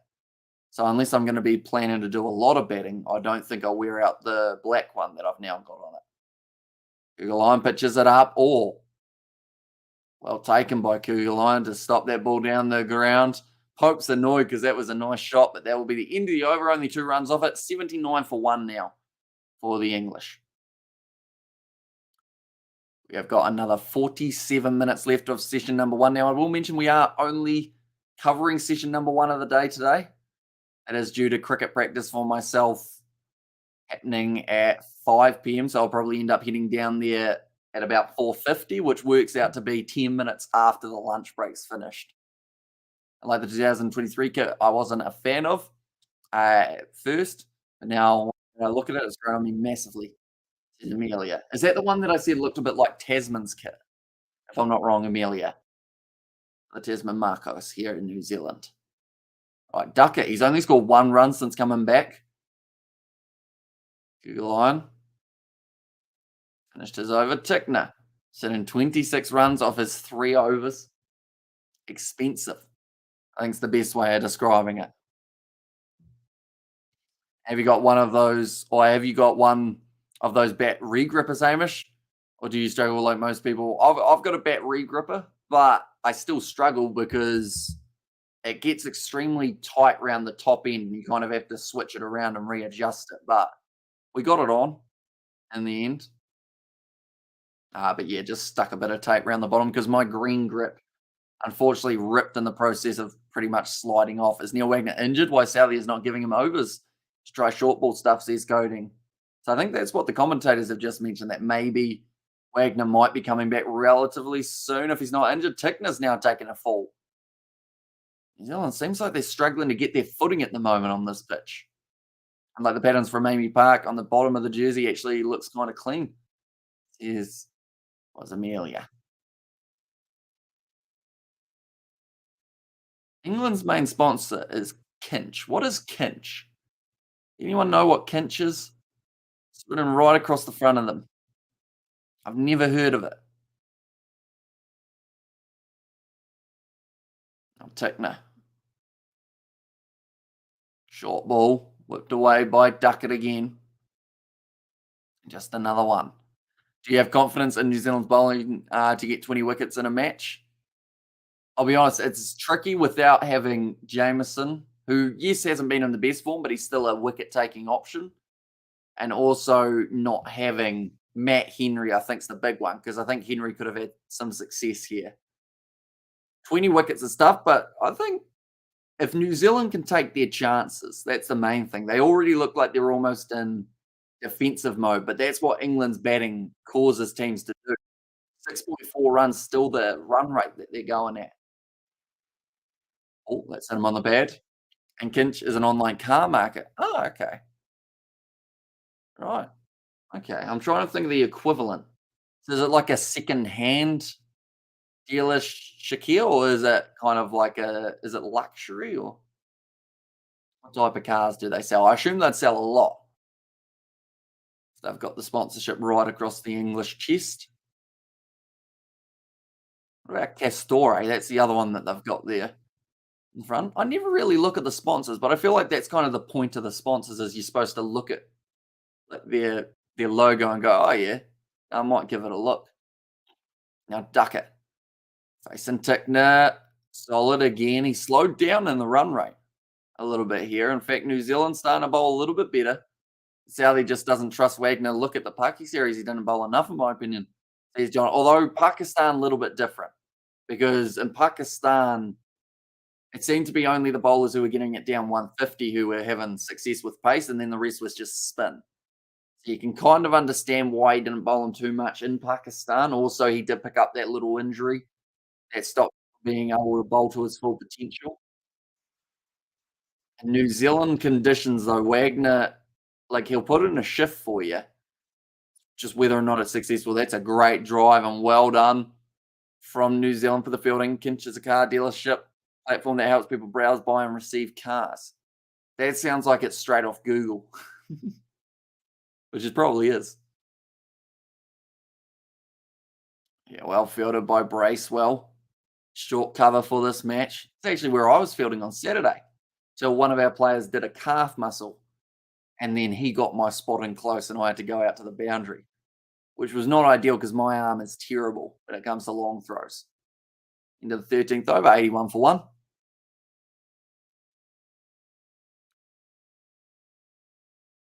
Bracewell, when do we see spin for the New Zealanders? Who else have we got bowling-wise? I think Bracewell's almost the last guy, isn't he? Not many of those top order guys. Oh, Daryl Mitchell, but they don't like to bowl him for some reason. Right, Cougar line again, pitching that one up nicely, whipped down the ground from Pope. Great time. Through the onside, 4 runs. Pope moves up to 17 off 22. The benefit England have got is they're really putting all the pressure on New Zealand's bowlers. Like the lower order for England at the moment, or even the middle order, will be sitting there going, okay, we will be able to go out there and just play our natural game, because these guys are already putting those runs on the board that we normally would have had to get. Sit on 85 of only 13 overs. Like some T20 sides would take that. Scoring at 6.46. That's kind of looking at about your 120, 130 off the 20 overs. That's pretty incredible. Lion that time gets it a little bit more right. Daryl Mitchell can be handy. He's a good bowler. He just doesn't get used enough, I don't think, at international level for test matches. And one of the best arms in cricket was Heath Streak, the Zimbabwean rocket throw, says John. And g'day, Hamish. G'day, horses. David, welcome in, mate. You are doing well. New Zealand, not so well at the moment, going for 85 runs already. They picked up the early wicket of Crawley, but since then, the partnership has managed to build very nicely. Cougar Lion. Charging in again. Shorter ball. Well whipped away by Pope. Use of the feet. Gets it down to Tickner for the single. And need to get the checkbook out to get Bolt back, says the Flying Pan Man. Well, I heard that Bolt had made the trip over to New Zealand. I don't know whether that was for the ODI World Cup coming up that he's decided to return, or whether it's going to be test match wise, but yeah, Bolt would be a great option for them. But you wonder how much playing T20 cricket has influenced the way that he bowls now, seeing as he played in the domestic competition. Why can't New Zealand play well to bowl? To not let him go, says Coding there. And yeah, mate, says David the Mod. Here we go. Nathan McCullum talking to Brendan McCullum. Duckett still sitting on 59, short ball, pulled away beautifully, just for the one. Conway's out there. Are you going to the Chiefs? Or am I going to the Chiefs? I won't be going to the Chiefs game, seeing as it is in the North Island. I am in the South, but we will be doing the commentary for that matchup. So, yeah, if you are keen on some Super Rugby preseason, be sure to check that out. Now, McCullum sitting on 13.4 overs. I think he'll be pretty happy. Ben Stokes looks very calm at the moment. He's going to be batting 6 behind Root and Brook. Do they like each other, Hamish? They do. We're having a conversation there. Dang it, says Connor. So I assume that's for dang it for me not going to the Chiefs game. Are you going to the Chiefs game, Connor? Do let me know. Kugelon, he's gone for 9 off 1.5, which actually isn't terrible for the run rate that we've seen from England so far. Duckett's still going at that strike rate of 120, although, like I mentioned, he has slightly slowed. Just have a look at the weather forecast again, because currently it's looking very nice. But it's supposed to rain in about 2 hours or so at the ground, if not a bit sooner. And nicely whipped away. Duckett gets the single. Yes, you're my favourite YouTuber, so I wanted to meet you, says Connor there. I know that the Chiefs, we've actually got a few Kiwi lad supporters who are in Waikato. You might actually run into someone who watches the channel that you don't even know. Perhaps. And why Butler not picked in the test side for England? He is best suited for the style. I mean, at the moment, I don't know whether they need Butler. To be honest, like they're going pretty well without him, but maybe injury related. Thunderstorms are expected between 4 p.m. and 9 p.m. with cloudy conditions expected at 9 p.m. Well, cloudy conditions at 9, it just gets dark, doesn't it? So I don't think it matters how much cloud there is. But yeah, at the moment, 4 p.m. 60% chance, 5 p.m. 80%. Now that was 100% a little bit earlier on, so maybe the rain looking to come a little bit later on in the day, and then 100% at 6 p.m. And honestly, cannot wait for the Super Round. It's going to be pretty awesome seeing all the games from AMI or Amy Park, I should say, rather than Amy Stadium. Duckett just practicing his shots at the moment.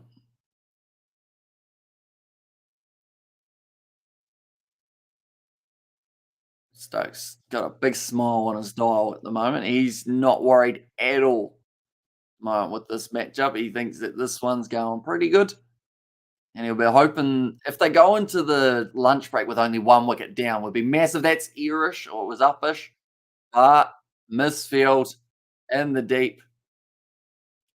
That was, I believe, in the end. Who was that? Who misfielded that? I want to say it was Conway. Another 4 runs.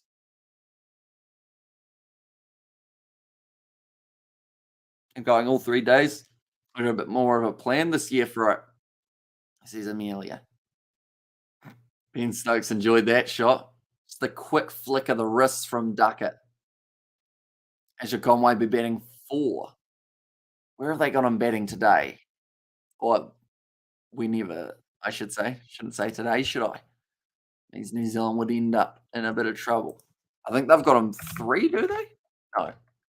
Or is he opening? They haven't got Young, have they? Yeah, Conway's opening.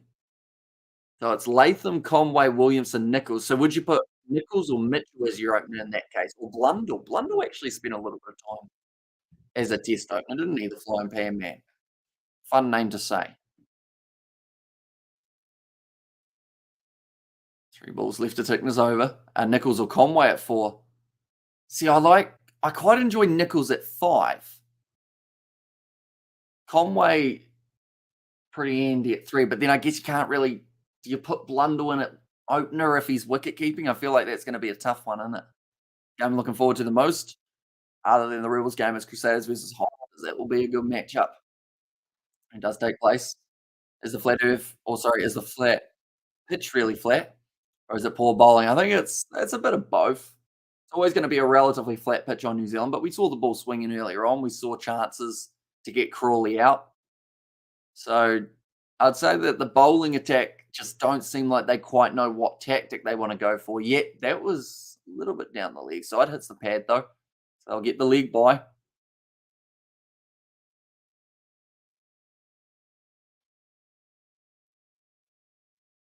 Duckett's on 66. Pope slowly ticking along, moving up to 19 now. But yeah, I think it's tricky to decide who that other opener is going to be. I don't know if it should be Conway.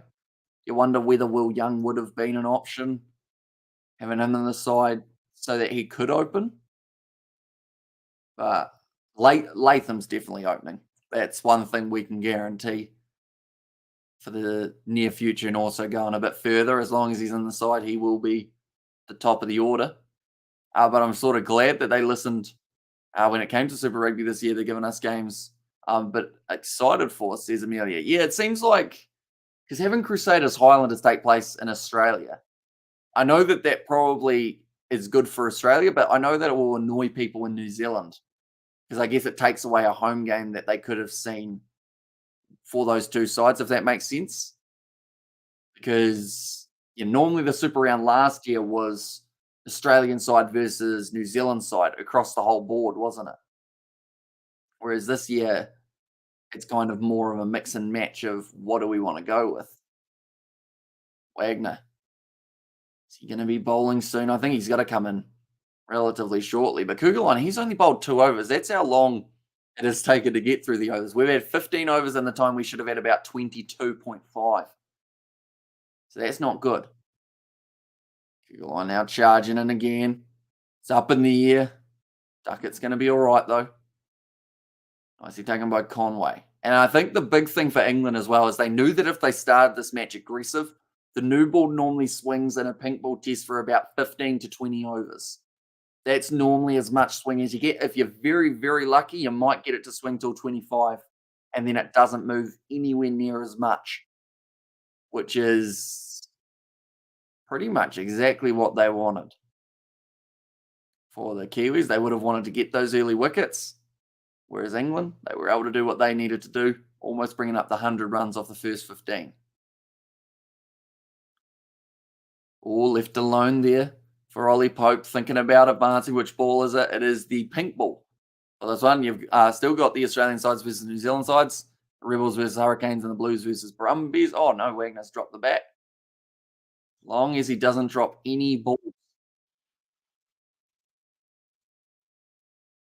Be signing few things for the crowd as well. Chucks it back, keeps the marker, which I know means that he's going to be returning, which is always good to see. When there are young kids around the boundary, you got to get them keen on the cricket, and the best way to do that is to have them meet their idols. Shorter ball from Kugelheim, whip to the leg side. Fine leg, just the one again. Tickner fields. Duckett moves up to 68. In fact, Pope moves up to 20 as well.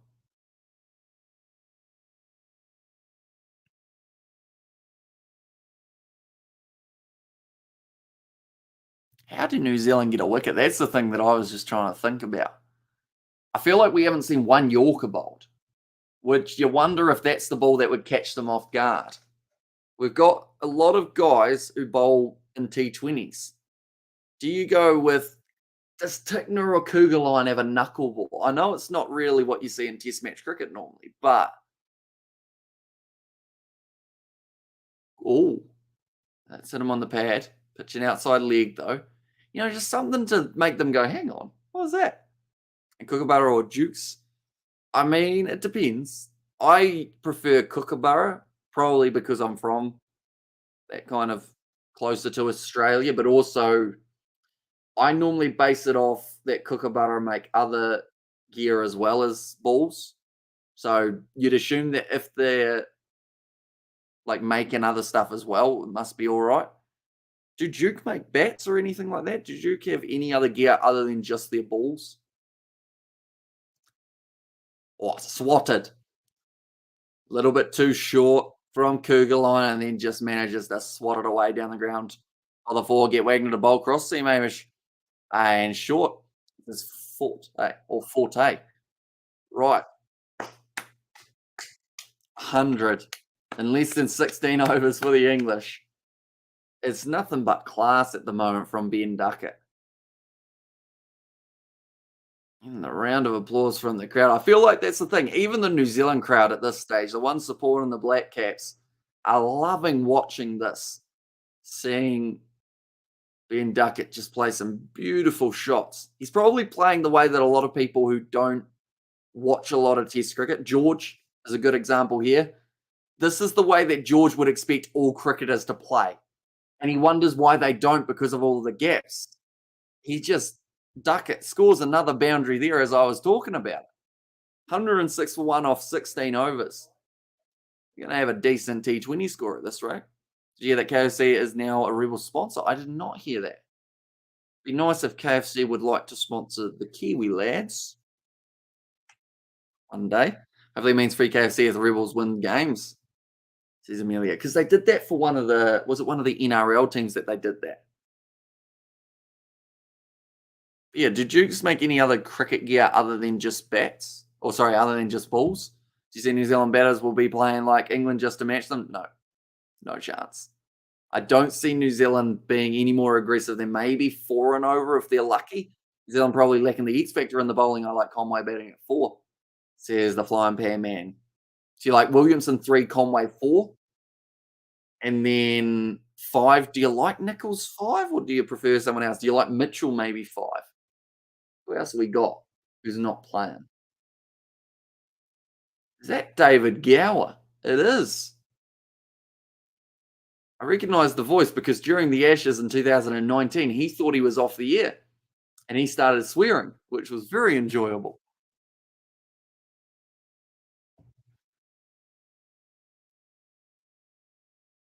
Okay, what they've just said there, Gower, he said banging it on a pitch that has no pace is just not the way to go forward. For although I'd take any chance I get to have free food, I take the chance, says Amelia. And Latham, Young, Williamson, Conway, Mitchell, Blundell. Okay, so ditching Nichols. And I guess that gives you that extra bowling option, doesn't it? So ideally, who's your bowling attack, flying pan man? Let's say in New Zealand conditions, everyone injury free.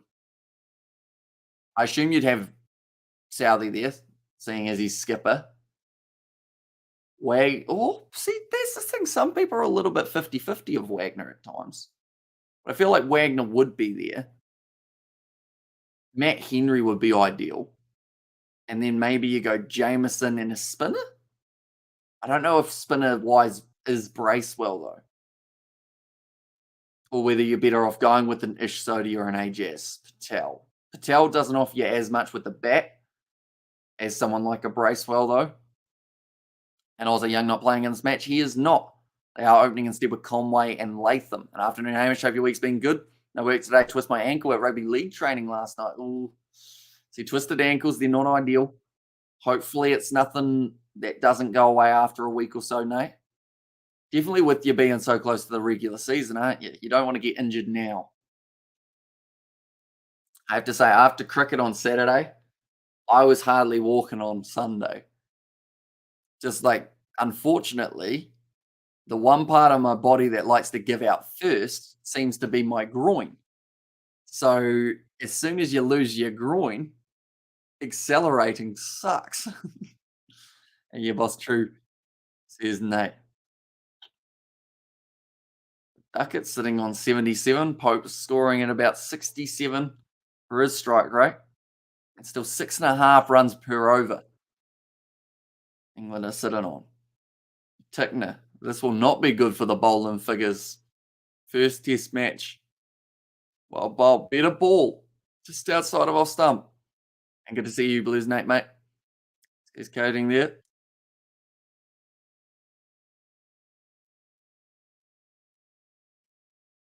I think couple over spin might be not too far away. We're sitting 25 minutes left in the session. You've got to try something because this isn't really working. They're still ticking over that run rate very well. So maybe Southey and Cougar line, I think, will be my next changeover if I was in charge. Either that or get Wagner back in the attack. But I don't think bowling short on this surface yet is actually the way that you're going to pick up these wickets because England are playing the short ball extremely well. You too, buddy. And also Latham, Young, Williamson, Conway, Mitchell, Blundell, Bracewell, Wagner or Sodhi, depending on the pitch, Jameson, Southey, Henry. I like it. I like it a lot. Because how long's Jameson out for? He's done his back, hasn't he? Which is always a shame. And then Henry's out for a little bit shorter than Jameson, I want to say, but it's not an ideal time to start having injuries, is it? Right, Wagner's back in. Now, the question is he going to be a swing bowler or is he going to be a seam bowler here? Because earlier on he was trying to swing it. Wagner, I think he's just going to have to get angry. That frowny face going that Wagner knows how to do so well. Like I said, wicket. Not quite there for Wagner, seeing as he did bowl a no ball off his first delivery. I'll be interested to see what spin Sodhi would get on a New Zealand pitch. Just because we always see our offies, but we never see our lead spinners, do we? For the Kiwis. Like, even opposition, when was the last time? It's been 3 months or so since New Zealand played a test match. Who was the last leg spinner that we saw in New Zealand conditions? Just trying to think through. Maharaj, he was offies, wasn't he? Simon Harmer, he was offies. That was ages ago, though. In fact, they were playing Australia before they were playing us, I think. Bangladesh, did they have a leg spinner? Do you see these teams deserve at least 3 test match series? I think because they recently played in England, they decided to shorten this one. But it would be nice to see a slightly longer series between them. But yeah, since they already played in England, I think, nicely played. Caught up with that ball beautifully from Ben Duckett. Adam Zampa. Have we seen him play in New Zealand recently? When did New Zealand play Australia in test match cricket? And Jameson should go and play for the Tall Blacks. He's tall enough, isn't he? When did New Zealand play Australia in test match? I don't think we have. We haven't played them since the... when did we play them? I've lost my test match schedule now that we've been doing rugby and whatnot for the last little while. Wagner, the face is starting to get a little bit more furious. Pitched up.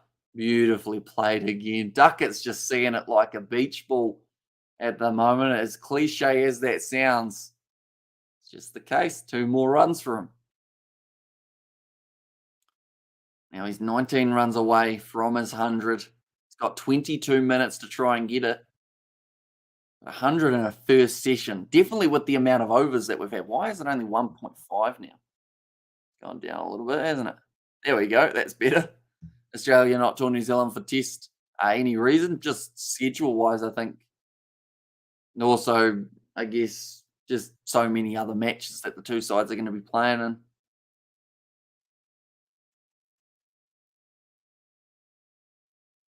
Who else we had? Leg spin-wise. I like watching a leg spinner. Wagner's down again. So I've recently decided that I'm going to be a leg spinner. Because I've bowled a bit of off spin, I bowled a bit of pace. Leggies, I think, are my go-to now. Definitely with the turn that I was getting on Saturday. The ball was going a lot more than I thought it should have spun. Which was quite unfortunate because I pitch it about this far outside off stump. Like a foot or so, and it would spin to wide. And that's not even an exaggeration. That was unfortunate what was happening, but the wrong one was also spinning. So I don't know if it was the ball we were using or just the fact that the pitch was bouncy and it just seemed or something. I don't know. It was good fun anyway. Straight drive. Yep, they've got to take that run. Waited a long time to take that single, but they do get it in the end. Still a 60% chance that it's going to be raining at 4 p.m. at the ground. And then after that, 80% at 5 p.m. 100% at 6 and 7. So whether or not we get the last session in might be debatable depending on how much rain ends up falling for this evening of cricket. I think this is one of the worst run rates or over rates that we've seen in a long time. Driving, little bit uppish. Just taking the single out to deep cover. Takes the one, retains the strike, and it is 115 for one off 18 overs. Still 17 remaining for Duckett before he manages to bring up that half century, or sorry, that full century. Hundy, read Richie Beno's book, Hamish. Does he have the audio book or a movie of it, John? Because yeah, I read sometimes, but I always find with a book, when I read, it doesn't go into my brain. Like I'll read the words and then my brain's going, right, you've got to read this word, this word, this word, rather than actually you've got to ingest this word, this word. Am I the only one who has that? I don't know what that is in terms of why that happens. But yeah, like if I try and read a book, I can't get into it. Like, you know how some people, like they'll read a book and they'll close it and they'll be like, what a book that is. Like, I'm like, I read a page and I'm like, I don't know if I'm in it yet. Shot. Straight to the fielder. No run. And where's New Zealand? Or where in New Zealand is this being played? It's at Bay Oval in Taronga. I believe it's in Taronga, isn't it? The Bay Oval?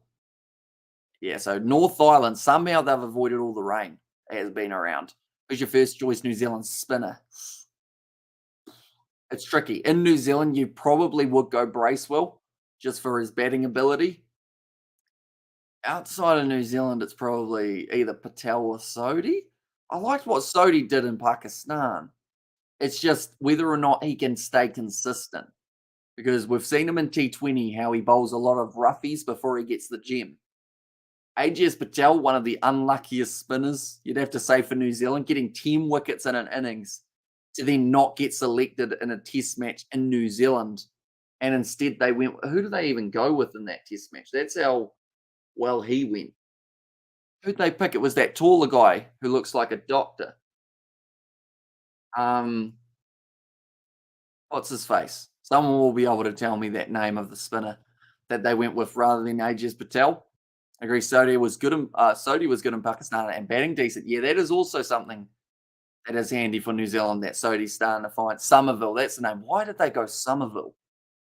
When AJS has just picked up 10, they were like, right, who's the guy who did the worst out of the two? Somerville. Good. We'll put him in just because he might score one or two more runs. And he still went out early. And do New Zealand drop Bolt for this tour? Or as he said, no for test matches. I think it's more of he was overseas making money in an overseas comp.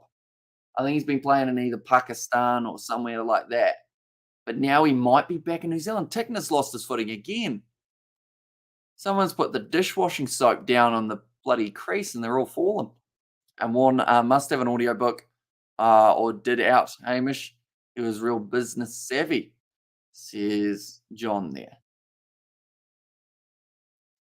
Yeah, sometimes you wonder about New Zealand spin options. And I think it's because in New Zealand conditions, everyone always goes, oh, you don't need a spinner, just get the paces on. But sometimes the spinner can actually be that more effective weapon, whether it's keeping a end relatively low scoring while the bowlers at the other end, the paces do end up picking up those wickets. That's another bit of a push at that ball there for Duckett. But the fact that he's seeing everything so well means he's not really fazed by pushing at it, risking the edge.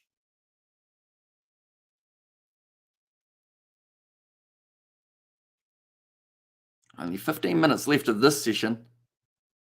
England currently looking at a T20 score.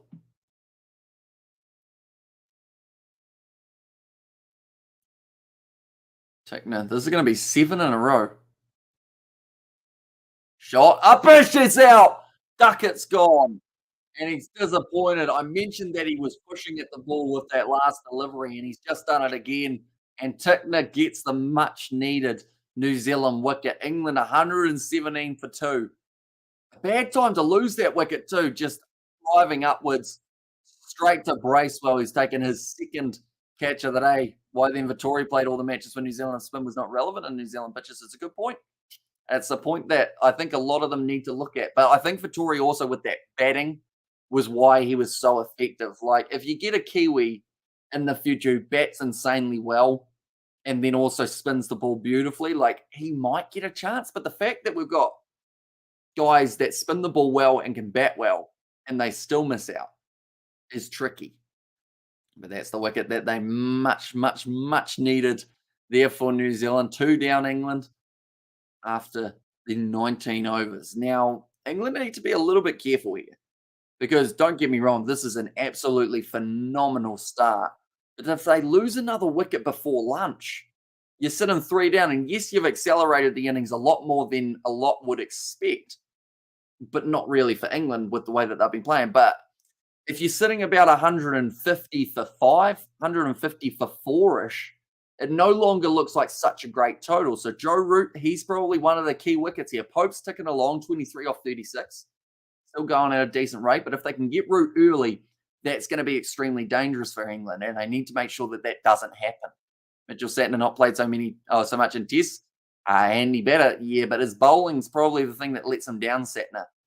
And I know that there's some people who love Santner, there's some people who hate Santner, and there's some people who kind of, I guess, put up with him.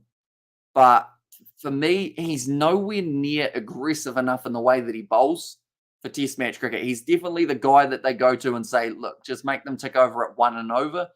But they should be looking at him as, hey, be the guy who picks us up those wickets that some of the pace bowlers haven't been able to get. And yes, it might cost you a few more runs, but you might get a few more wickets. That's a misfield from Tim Southey, the skipper, not doing too well there. And they'll manage to get through for the 2 runs. Pope retains the strike. I'm begging you to do another Rugby Challenge 4 series, says Connor. Well, we have actually got it in talks at the moment, me and George. The big decision that we've got is which team to do the career mode for and also when to start it, because unfortunately, at the moment, the lounge is being renovated, so we don't actually have a setup where we can film like a gaming video. And I guess looking at me here, it seems like we'd be able to. But this is off to the corner of a different room, and it's boxed in by a table. Like if I smack my hand down here, right, that's a table. If I smack my hand over here, that's a table. If I smack here, that's a desk. But I've got the green screen also behind me. And there's a wall in front, so there's not enough room to be able to have both of us set up. But once we do have that back available, we're going to be doing some sort of career mode in the future. Can you do it with a custom All Blacks team? We have actually, All Blacks career mode was something we were thinking about. Run out opportunity. Oh, no, that's a terrible throw. Could have had Joe Root run out for none. They were lucky, but Kane Williamson decided to go to the batsman's end or the wicketkeeper end rather than the bowler. Now, Root, first ball on strike. England all have yellow bat handles, and I'm wondering whether or not that is something that they're doing is some sort of message, although I know that Ben Duckett didn't have one, so it's just everyone but Ben Duckett. Joe Root in the warm-up match, he had some pretty impressive shots. Switch hits over third man for 6 is one of the shots that we've just heard that Joe Root decided to play.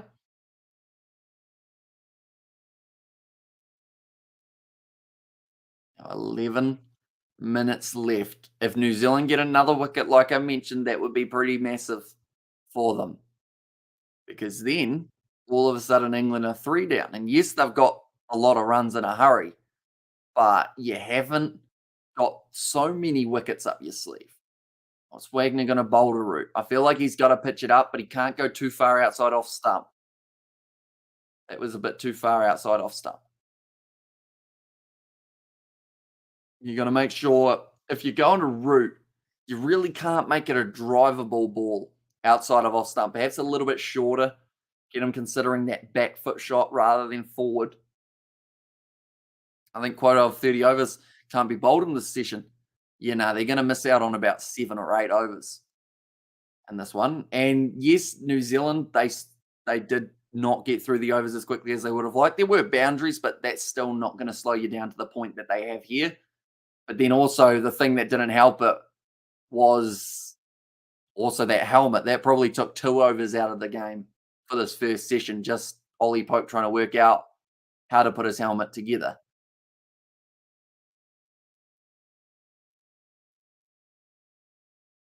Now, 10 minutes left. New Zealand, wicket here.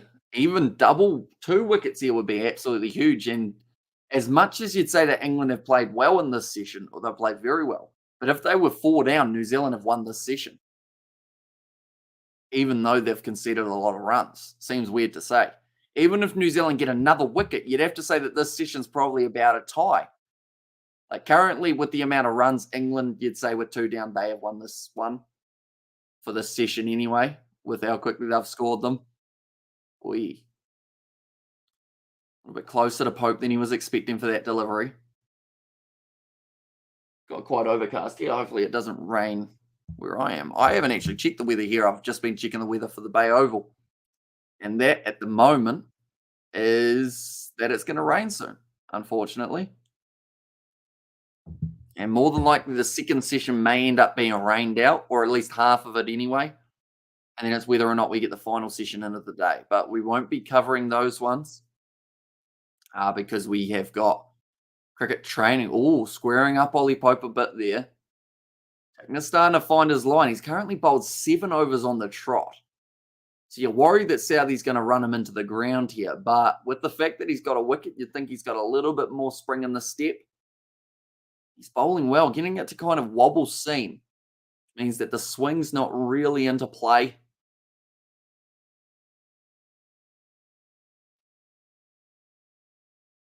Tickner disappointed with that one. Thought he almost got himself another wicket. If he gets Pope, that would be big. Ooh, that's not good. Not what you want to hear on the first day of a test match. Is the voice already going away? Henry Nicholls in the field, batting 5 in this matchup. Blundell going to be 6. And then, in fact, no, it's Henry Nicholls 4. Henry Nicholls, sorry, he's 4. Then Daryl Mitchell 5. Blundell 6. And it's Bracewell, Kugelheim, Southee, Wagner, and Tickner will be batting last.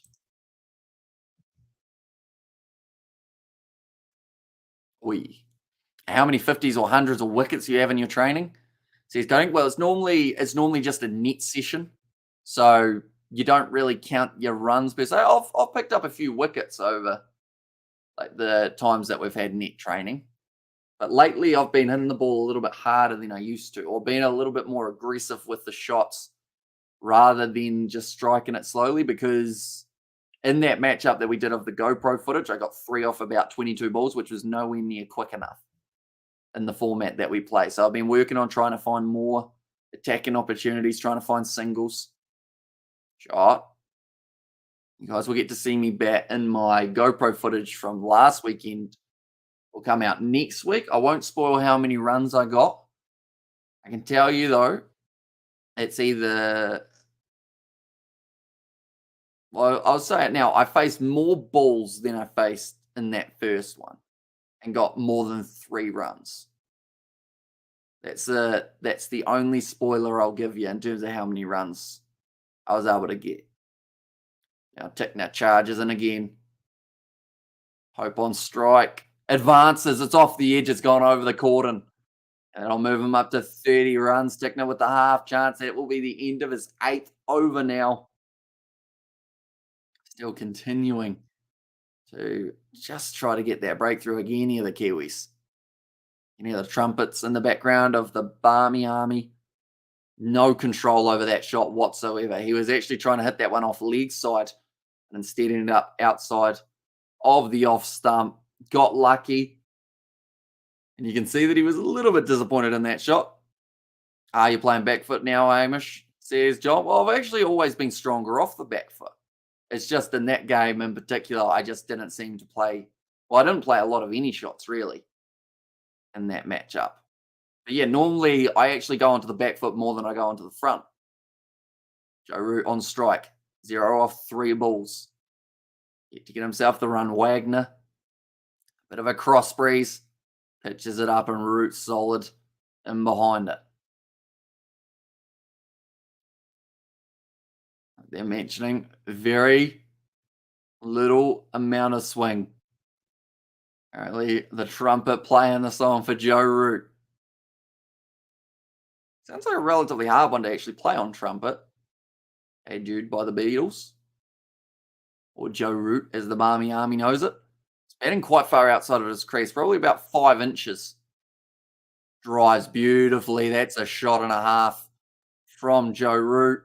And that'll be 4 runs. That is the zone that I said you cannot bowl to Joe Root. If you give him the opportunity to drive, he will drive, and he will drive well. Actually steps back into his crease, interestingly enough. So, yes, he starts way out, but then he'll actually step back, get himself set, and then go at the ball. Steady head there, elbow high. Exactly what cover drive he would have liked to play for his first. Oh, that's the on drive, but it goes straight out to mid-on, Tim Southey. Not getting it away to the boundary. It almost rhymes, but not quite. I think we will fit in one more over after this Wagner one. That will be the end of session number 1. So they'll be about 7 overs behind after that first session. And if you're New Zealand, you definitely need to speed it up for the next one. And maybe that is bowling spin. Some of the overs just to steam through them a little bit. Wagner, that one was a bit straighter. Whipped off the pads to Bracewell, who's fielding at that mid-wicket area. And Bracewell's been effective today. Yes, he dropped that one on the second ball of the match. But other than that, it's been very good. Michael Bracewell has taken 2 catches when much needed.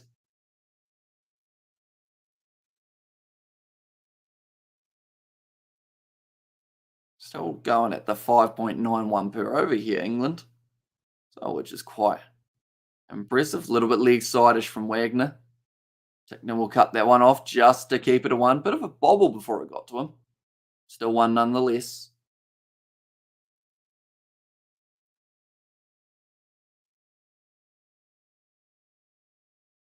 Pope's still going at 66 strike rate, which is good. Test match, that's going to be a no ball from Wagner again. Not what he wants. Definitely not if you're going to eventually pick up a wicket. And then to have a no ball would be absolutely disastrous for the Black Caps.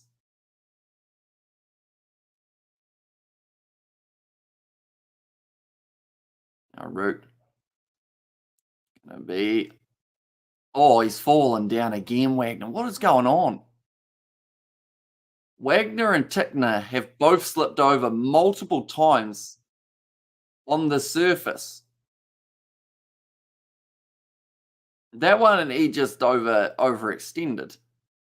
But Tickner, I don't know if Tickner was slipping or something to do with that back foot.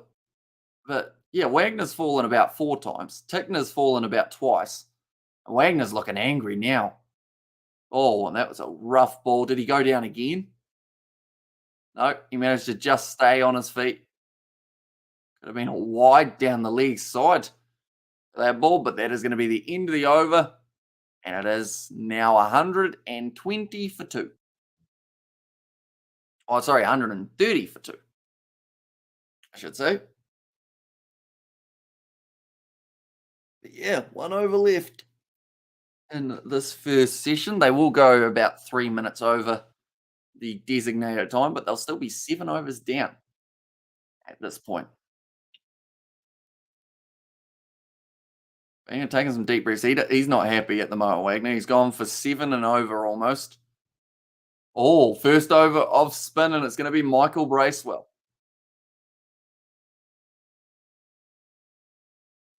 Right, 5 matches, 13 wickets for Michael Bracewell. What can we do with spin on a New Zealand surface? That's always the question that's asked before a test match and during. Is it worth bringing a spinner? New Zealand have done it in the past where they didn't even bother a spinner, which probably isn't the best idea. Looks like Latham's going to be in close with those pads over the knees, the helmet on as well.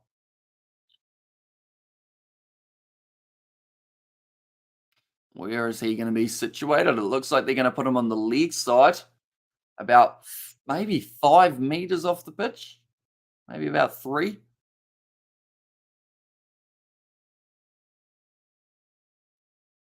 Now, Michael Bracewell, first ball. Yeah, a little bit of spin. Pitch it up as well. David Gower saying that it's only a good start because the wicket keeper said so, but it was a good ball. Michael Bracewell, straight enough, skid him through low. It's just important that he continues. Or Joe Root trying to use his feet for the spinner, but Bracewell bowls that little bit quicker, which means you have to leave early. And your predictable 1 over before lunch, Hamish. Your predictable 1 over before lunch, Hamish.